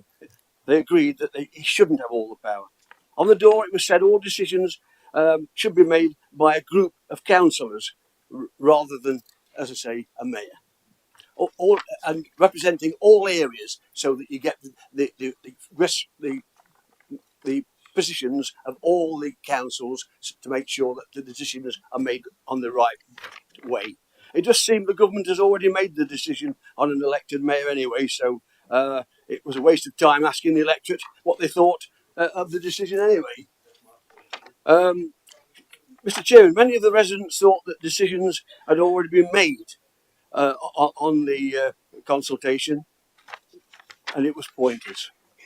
Some respondents said that there was a lack of publicity born out of only 4,869 participants taking part. Many people talking to me personally have said that this is potentially an increase, an additional layer of bureaucracy, which they don't want. Mr. Chairman, what will the electorate make of this devolution deal at the May 4th elections? We shall find out very, very shortly. Thank you. Thank you, Councillor Wilmot. We have Councillor Eric Carey, please. Thank you, Mr. Chairman. I didn't intend to rise, but I think there needs to be a bit of clarity and brought into what we're talking about here today. This is a decision for the residents across our East Midlands area in the 4 authorities that wanting this to happen, and it's a very, very simple decision in my mind. If you look at the deal, the executive summary on page 4, well, 120, 121 of the pack we have, it's clear what the deal is about. It's about bringing prosperity, more funding, more control, and a brighter future for our region. And that includes homes, skills, transport, and net zero ambitions. There's all the details there if you want to read it. Questions about this isn't going to help the people in our community. Of course it is. That's one part of service that's provided, one part of making their lives better. All those investments will help to make people's lives better educated, better living conditions, better communications, transport. That's part of improving well-being. It's in part of levelling up. Yes, there are other things we need to do. Yes, there is social care reform. Yes, there are all those other things. They're happening as well. So it's a very simple decision how you cannot support this extra money and taking powers from government and bringing them here to a local organisation that will represent us. I can't see what the problem is. I think that's what I'm going to say. Thank you. Thank you, Councillor Kerry. Councillor David Martin, please. Yeah, thank you, Chair. I mean, this has been a debate that's been rumbling on for a few years in many varying forms. You know, I'm getting grey in the face with it, to be fair. I understand the whole point of it and bringing the funding down from government and all that. That's fantastic. But the way that, I mean, we did bring it up at the last council meeting, and I want assurances from the leader that that the consultation responses will be listened to and there will be tweaks made as a result of the correspondence that we've had from the members of the public, although it be about 0.25% of them. This is a bit like having a planning application in your village and then all of a sudden nobody knows about it until that laminated paper goes up on the telegraph pole and then all of a sudden everybody's aware of it. That's what it feels like. Because to be fair, I've had more respondents about a planning application in Underwood than you've had for your bloody survey. You know, and the whole idea is great, but when the public get to realise what's going off, then it might work.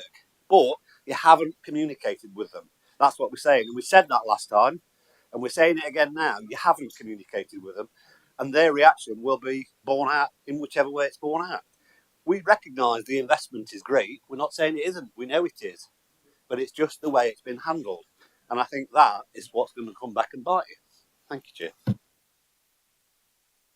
Thank you, Councillor Martin. Councillor Gowland. Thank you. So first of all, I'm fundamentally in favour of devolution, but this deal leaves a lot to be desired. In terms of the governance, that's my major concern. It's going to be a directly elected mayor. The leaders of the for the major authorities, and then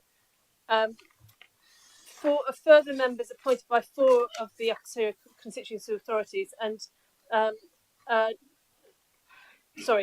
the members of the authority are going to be randomly selected, really, from the constituency boroughs, and so they're not going to be anything other than a cabal of selected people rather than a directly elected assembly. Yeah. So it would be much better if there was a more formal arrangement where all the boroughs were properly represented, rather than it being selected by the choice of the people involved at the time. We need the directly elected assemblies seem a much better way to run these devolved areas. This consultation is a waste of money. Many people have not been able to participate because they're not online and they're just not aware of the consultation properly.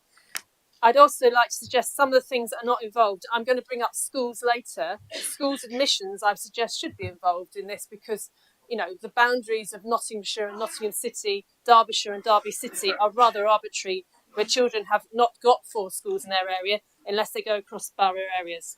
Thank you. Thank you, Councillor Gowland. Councillor Girling, please. Yeah, thank you, Chairman. I'm speaking in favour of it, obviously, because looking from an economic development perspective, it's a good thing to have all that extra money coming into our region, and it's what comes on the back of that as well that's really important. You know, within the devolution deal at the moment, we haven't got things like the transport infrastructure in terms of public transport. That's going to come later. That's something else we're going to be working for. But no wonder people in those areas that have got up and spoken aren't in favour of it, because it's what you're telling them on the doorstep. And you always make out that you're the only ones that knock on doors. To believe it or not, we do as well. And I tell you how many people have brought up devolution, shall I? Shall I bring up? Shall I? I didn't interrupt you. Look, grown-ups are speaking, right? I'll tell you how many people. Actually, when I knocked on the door and talked about devolution, there was a problem or in favour of it. Nil. Because they've all got different perspectives, they've all got different issues that's important to them. Right? But if you actually did want to talk about it and you told them the truth and it's in here, that's when they'll have an informed decision to make about whether they're in favour of it. And 40% of people with that email is an absolute nonsense. You've only got to Google it. In North Nottinghamshire, so where you represent, 1 in 10. Where is that 40%? Nowhere near. 1 in 10. Okay, so if you're going to get up and give facts, if you're going to get up and give figures, at least be accurate with your figures. Google it. Google it. Google it. Absolutely Google it. So, and the response to the consultation will only be people that are interested in this sort of thing will respond. That's a fact, you know. And so it is going to be low, but my understanding is, and I'm sure Ben will correct me if I'm wrong, this is comparable with all other authorities that have gone down this route. Okay, thank you. Councillor Martin, a point of order. It's 15% without email. So if it's still not 40%, but if he Googles it, and I said within North Notts, which is his area, it's 1 in 10, which is in the Chad. Can we stick to one debate, please, members? I call upon Councillor Paul Henshaw, please. Thank you, Chair, for bringing me in. I mean, obviously we're in a council chamber, which is political. We've got to. I've already been cut off once today. It's all right. It's all right. It's all right. I forgive you. Don't do it again. Thank you, members, please. The more time you get, the more we get to lunch, Paul, and then I'll cut you off. No, I want to get to lunch because I've heard some rubbish in the morning. Anyway, listen. Yeah, I mean, let's look at this deal logically. I mean, at the end of the day, it'd be churlish of us in this council not to accept an additional amount of money that we think is going to come into Nottinghamshire and Derbyshire to improve the lives of people that we represent. Now, whether or not it's enough money, that's out for debate. I don't think it's enough money. I don't think it makes up entirely for the money that we've lost to local authorities over the last decade, 12 years, 13 years. Now, you've got to admit, and this penny's even dropping with some Conservatives now, that the years of austerity have left a legacy that's going to be hard to overcome, right? Whether or not it's in Mansfield, one of the highest areas for free school meals, right, which is, something that we shouldn't be proud about. We should be out there saying that's wrong. Whether or not you can get in to see your GP, I don't have much trouble in my GP because I go down and I get in queue before 8:30 and walk to the front and they let me in. That's no problem. But other people struggle to get on to see the GP. Now, if you want a dentist, as we discussed at the last health meeting, you struggle unless you want to go and pay private, £15 a month, and then you can come in. And don't forget, when you go to an NHS dentist, if you can find one, you're still paying because you're paying through your general taxation, and they still charge you £60 for a filling. I'm glad all my teeth's dropping out and I don't have to bother.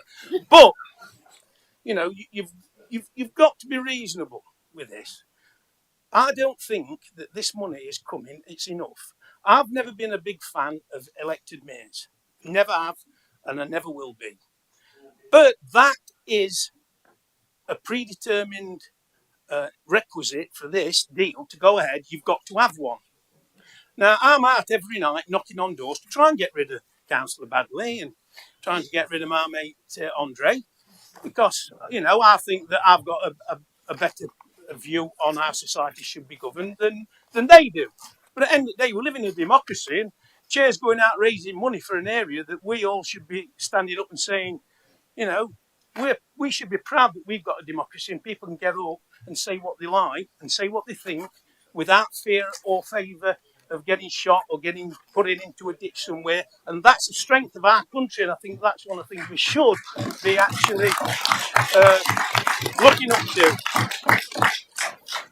You know this thing about levelling up. It's not really levelling up. It's just it's giving us back some of the money that we should have had, and that's the reality of the situation. And if it brings more prosperity to Mansfield and Mansfield West, because I have a surgery every month, and I talk to people, and they come to me and they're saying, "Oh, my gas bill's gone up. It's £3,000 this year. I can afford it." Says, "Well, vote Tories out and put us in. We might have a, there might be a chance." But, that's a real problem for people. People now, food inflation's gone up 15%. Even you've all had an email now from our catering people saying, due to raising inflation on food prices, anybody that's having a meal in here today's got to pay £15 instead of £12.50. So food inflation is a real major problem. Not for us, not for you, because you can afford to pay £15. But people that come into my surgery, they struggle. They actually struggle to pay. They have to go to food banks. Tragic. It's a travesty. One of the richest countries in the world, and people having to go to queue up at a food bank or a food club. Don't get me wrong, you can pay £3.50 at Oak Tree Lane Food Club and go in and get 20 quid's worth of food. So that's a good thing. It's a good thing that they can get cheaper food for less money, but it's not a good thing that people have to do it. I mean, at the end of the day, we've got to support this because it is bringing a bit of additional money in. It's not enough, and it's still the same old thing. The rich get the cake, the poor get the crumbs, but it's how you distribute those crumbs. So let's all move forward. Thank you.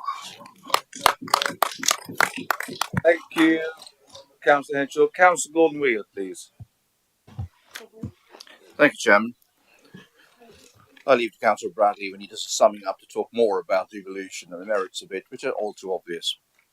Ben, day in, day out, Ben, you sit in the council chamber, you listen to the opposition whinge and whine about this, that, and the other. Wine, yes, wine. Whinge and whine. And I said, Ben, listen, what the horrible Conservatives are doing is terrible. Every day you listen to this nonsense, Ben, I'm sure you do. Have they ever said, Ben, how they would do it? No, they don't do that because they can't, basically. They can't say it. Easiest thing in the world is to say that's rubbish. They can't explain how they would do it if they had to do it because they play the blame game. I'm just going to deal exclusively, Mr. Chairman, on this issue of Point consultation. of order, standing up under 70. The member is not speaking to the subject under discussion.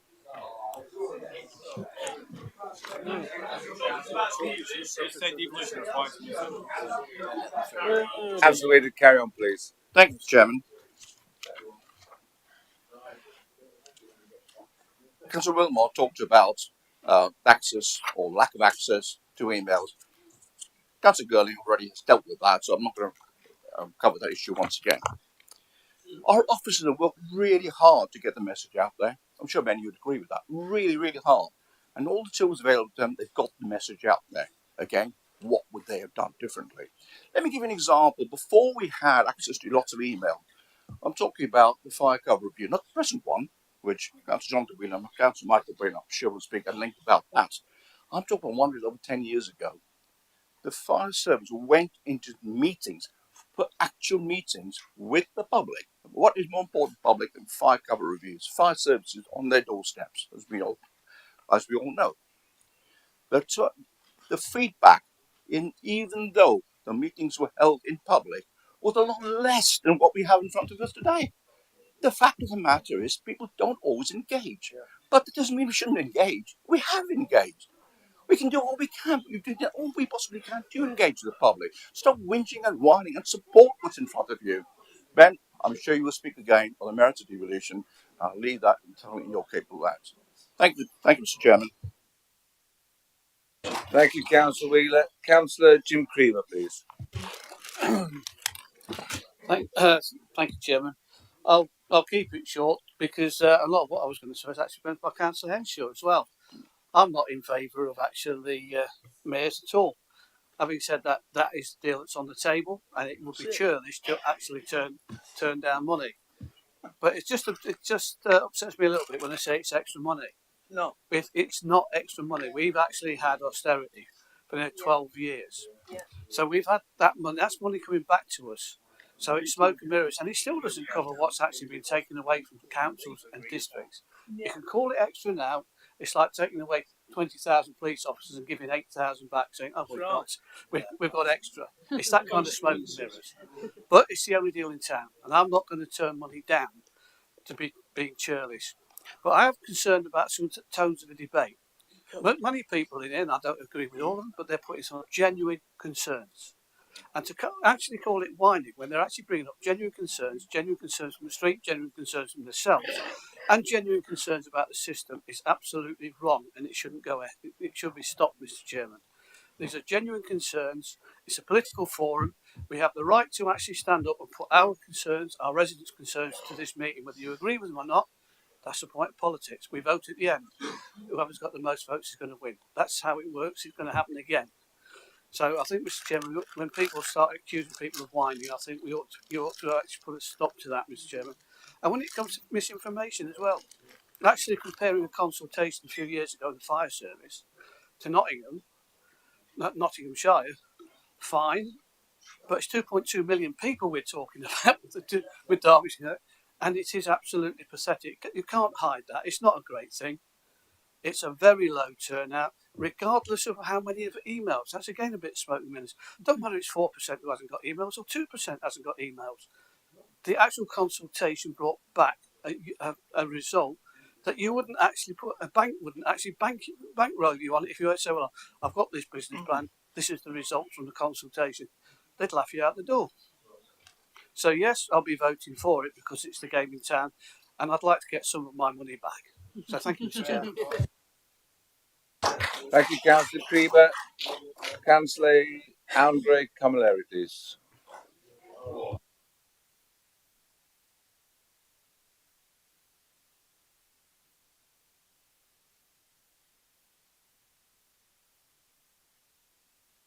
Yeah, I really wasn't going to speak today, but my name's been mentioned lots of times, and carry on mentioning it because all publicity is good publicity, and I'm very happy for you two things. And Paul, we get on really well, don't we? And when you lose your seat at Oak Tree, which would be a disaster for you, if it's going to happen, it will. I can't understand all the fuss. Yeah, all the fuss about it. We get £1.1 billion for the East Midlands. That's a lot of money, and we can do things with it. It needs vision. It needed vision to even think about getting the mayor together. It's the only way we can get the money. And what I like to say, it doesn't really matter when it gets elected if it's a Conservative mayor. On the scary thing of having an independent mayor from Sutton, that would be a really scary thing. Or a Conservative mayor, it means that we get the money to look after our people, and that's what matters. I mean, the Conservatives are good at getting things done. And this and this and this. Hold on, yeah, all right, hold on. Yeah. But we have, but you've got to say one thing. Members. But you've got to say one thing that it's a Conservative leader of Nottinghamshire County Council who's led the way for this. It's going to be a life-changing thing when we get this mayor, all this money. We'll improve planning. There'll be so many improvements to be really good. But what I get frustrated about, if I can just say things that I really wasn't going to speak today, that I have noticed some things about Labour and about you as well. You ask all the questions, but you never have the answers. Listen. You just hold on. It's my time. You've had your time. You find all the problems, but never give us any solutions. Right? And the other thing about Labour, because I come from, just be quiet. Let me have my little moment in time. And I come from a Labour stronghold many years ago that let us down. There's a few councillors that were here that let us down, that made our schools like, I don't know, we were just secondary modern fodder. All the police was rubbish years ago. And now, all I'm saying is, Labour,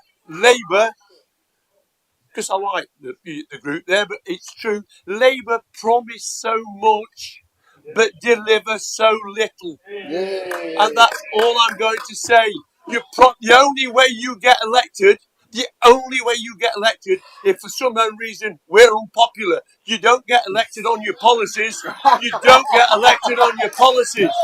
You don't get elected on your policies. That's the only way you get elected. But it's true. It's true. And just one thing before I go. We were looking at something, Mike, weren't we? Yeah. And Rishi, our Prime Minister, who I think is doing a very good job, is actually getting things done. Yeah. As now, only from where he was really low down on the opinion polls, how far is he behind? Really close. 1% in the opinion polls behind Starmer. So we're on his way. We're getting things done. Hold it. What about ASB? What about, we're dealing with ASB. You can't deal with ASB. You haven't got Scooby-Doo. We're dealing with it. So thank you very much. And I look forward to the election on May the 4th. Yes. And I'm looking forward to proving you wrong. And I'm going to prove you wrong. I'm going to work hard. I'm going to do everything because I think man still deserve me. Thank you. Well done.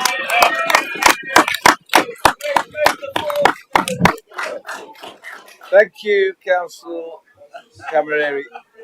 Councillor John Doddy, please.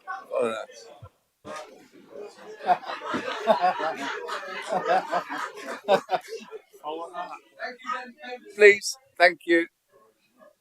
Councillor Doddy. Let him go on because we're nearly at dinner time.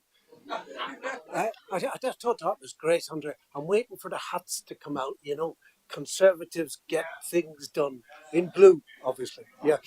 So I heard a lot today about the bits that are missing from devolution. I heard a lot about people saying, what about the health service? And all I can say to you is we had our devolution because we were given £4.5 billion to spend on the NHS and social care. And that started 4 years ago with primary care networks, GP surgeries, and we've heard a lot about the GPs that you can't get an appointment these days. 4 years ago, the GPs were banded into primary care networks. Tens of millions of pounds were put into those networks. My network has 50 ARs, additional roles. So every practice has a pharmacist. Every practice has a social worker. Every practice has somebody doing physiotherapy. Everybody has a social prescriber. The whole basis for which we deliver care to the population has expanded exponentially to a level that I have never seen before. Now, I had the great satisfaction of having a word with the Secretary of State for Health, Steve Barclay, last Wednesday, and we were talking over these things, and I said these are the successes of the government: primary care networks and the integrated care service. The integrated care services is our devolution, bringing together for the first time in history all of the hospitals, all of social care, all of general practice in a single circular fashion, whereas previously there were just independent lines. As I move up from the primary care networks, I see one of the greatest things, and this will really appeal to Michelle, where the place-based partnerships are directly tackling the health inequalities that exist in our society today. People with severe multiple disadvantages being prioritised. People who smoke in pregnancy in Mansfield and Ashfield, which is higher, directly being tackled. Homelessness directly being tackled. And to show you how active that is, they were only set up a few months ago, but already they've been given a budget of £4.5 million to tackle those very inequalities. That's action, that's speed. The ICS is basically about prevention. This has never been the agenda before, where we seek to go out with primary prevention to stop people getting ill before they fill up the hospitals and the GP surgeries. Secondarily, we're mandated to tackle health inequalities. And thirdly, system by default, where we all work as one. Devolution does not need to include that in it because it already exists. Talking about dentistry, and I keep waiting to hear one of Paul Henshaw's teeth falling out.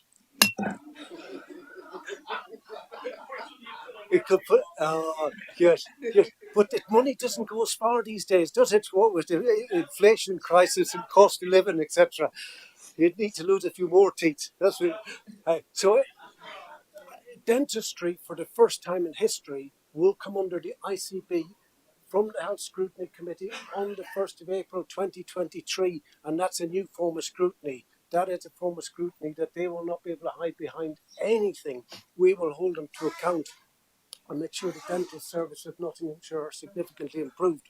Now, it was just interesting that the point, speaking of dentistry, that I really wanted to corner Steve Barclay and the Health Secretary is to say the teeth of the children of Nottingham are exceptionally important, and the way you improve the teeth of the children of Nottinghamshire is you fluoridate the water of Nottinghamshire. Mansfield, Ashfield and Bassetlaw are all fluoridated, but the rest of Nottingham, 70+%, is not. We need to be proactive and preventive. Be under no illusion, devolution, economic, industrial, but the health and well-being of the people of Nottinghamshire under the ICS, under the ICP, which we are representative of, under the Health and Wellbeing Board, which we drive with the help of the Public Health Department, through place-based partnerships, through social care, through the primary care networks. We are in for a golden future. And as somebody who's been involved as a GP for 30 years, I have never seen such a revolution, and I'm exceptionally proud of what the government is doing in healthcare and what we are specifically doing here in Nottinghamshire. Thank you. Thank you. Thank you, Councillor Duddy. No, there are no more speakers indicated to speak. I now call upon Councillor Lawton, who reserved his right to speak as second in the motion. Thank you very much, Mr. Chairman. Can I also congratulate you on the £20,000 that you have raised for the Ukrainians? You've only just got to look at the decisions that are coming out from the ICC. You know, King Charles speaking in Germany, talking about vulnerable children and how much work is going on that's protecting vulnerable children, which I'm really for. And so I congratulate you on all this work, on the work you've been doing. With reference to today's debate, quite a bit of belly aching really coming from the opposition. You've just got to recognise, I've been here quite a few years. I've listened to the likes of John Carter and David Kirkham and Alan Rhodes and Kay talking about lack of funding for the East Midlands. This is the first opportunity I've had as a councillor to be in a position to be able to support something which will bring money to the East Midlands. And I think it just shows the nature of the debate and how it feeds through those processes. We're about, I'm with Andre. We're about providing, making things better for our residents.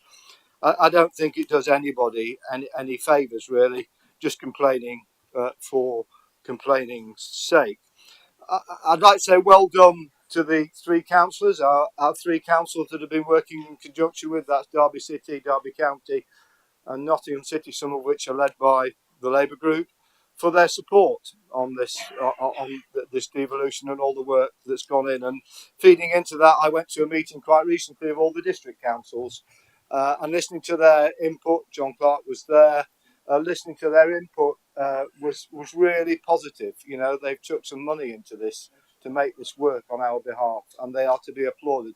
John Robinson, who's Newcastle District Council CEO, and all the work that he's been doing as the lead member of those district councils has just got to show you how important it is. There was only one dissenter, and we know who that is, and that is opposition, again, for opposition's sake.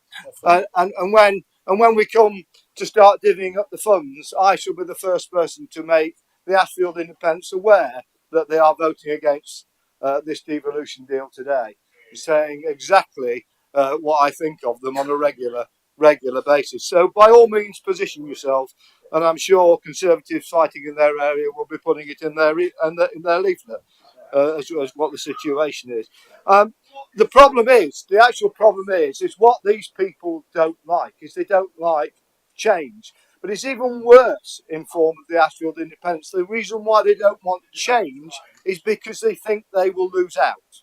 You know, they think that they will lose out, and that is a really bad place to be. Self-interest. That's what it's about. Self-interest, and let's put it squarely where the blame lies. Blame lies with self-interest, and that is the worst of all places any politician can take. So let's look at it. The recent budget. We've just been given £80 million. We wouldn't have got £80 million for investment zones. So we're going to send that money back? No, is the answer, because we're going to win the vote today with, I might add, the support of Labour, because Labour understand the importance for those residents that they represent, unlike the Ashfield Independents. Can I'm coming to a close, but just literally congratulate government, really. And the reason why I congratulate government is because they removed the power of veto. They recognised that there were invidious politicians out there, like the Ashfield Independents, who would vote against this to stop it. And so they put it through legislation to remove the power of veto and more power to their elbow, because they recognise how important it is that we devolve funding down to the people that we represent. And I hear Gedling belly aching again about the fact that they're not getting any levelling up funds. This Conservative government are putting levelling up funds where they're most needed, in the most deprived areas, which is Bassetlaw, Mansfield and Sutton-in-Ashfield. That's what they're doing. And belly aching for political reasons again is as bad as the Ashfield Independents and their standpoint on this. So I rise today to ask you all to support this motion, because this motion will make things better for our residents. It will improve their lives. It will improve employability. It will improve health services, transport, right the way across the board. What's not to like? What is not to like? So vote for this devolution deal. Thank you, Mr. Chairman. Thank you, Councillor Lawton.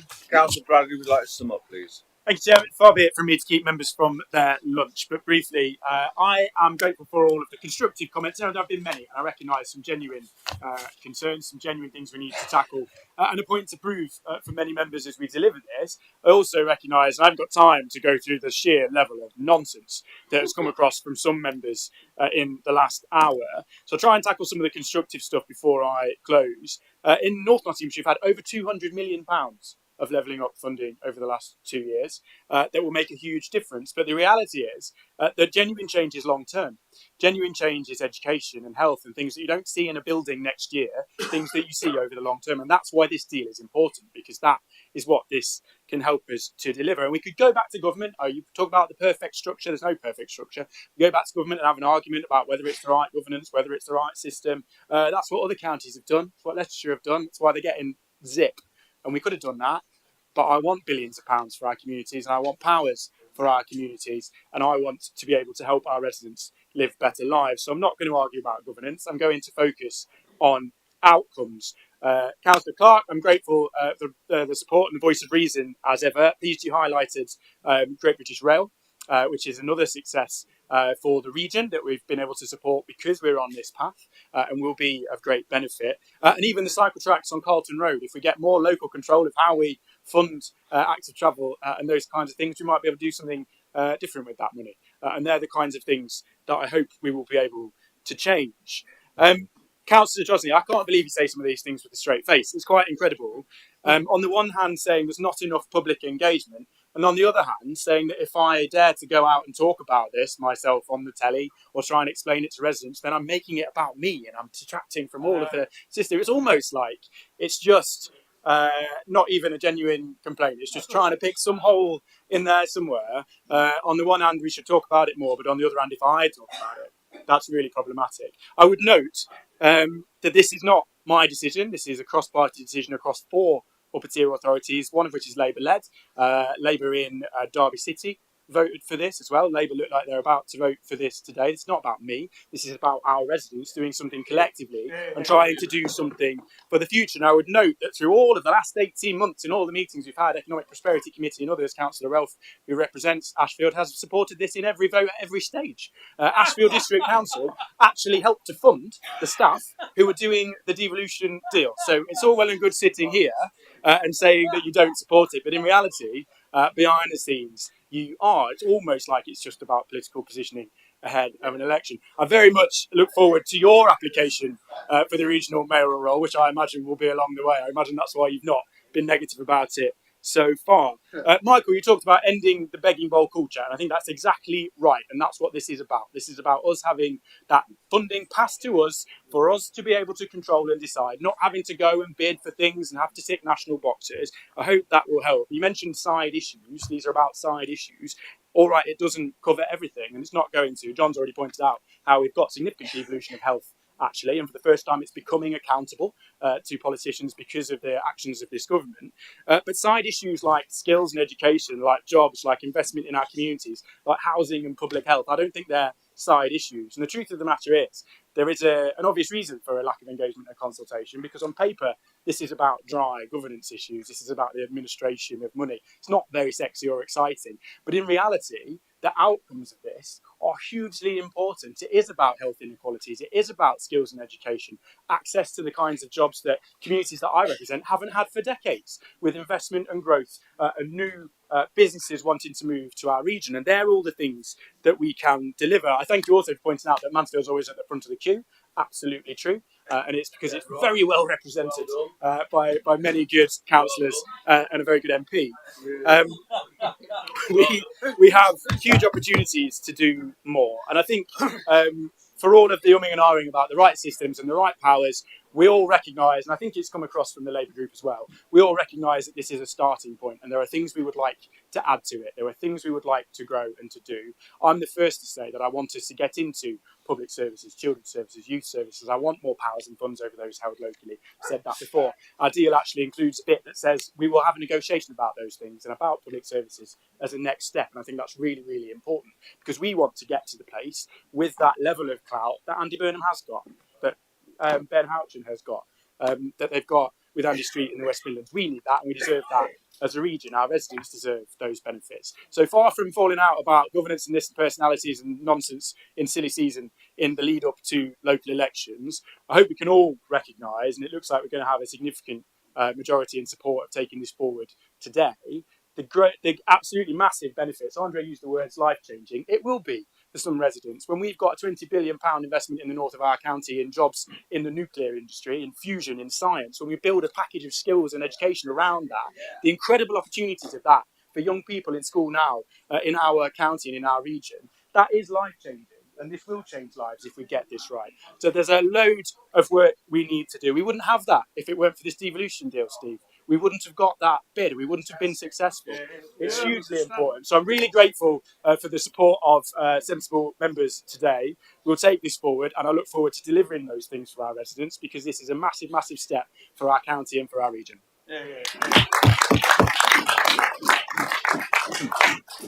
Thank you, Councillor Bradley. We now put the motion to the vote. All those in favour?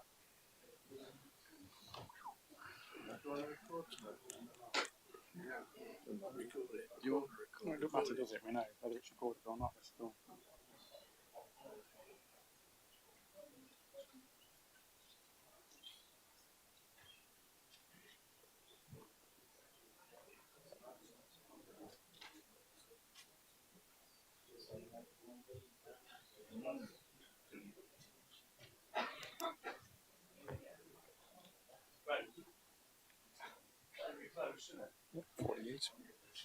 Thank you. Any to the contrary? Yeah. Well, is that what I said? One. Any abstentions?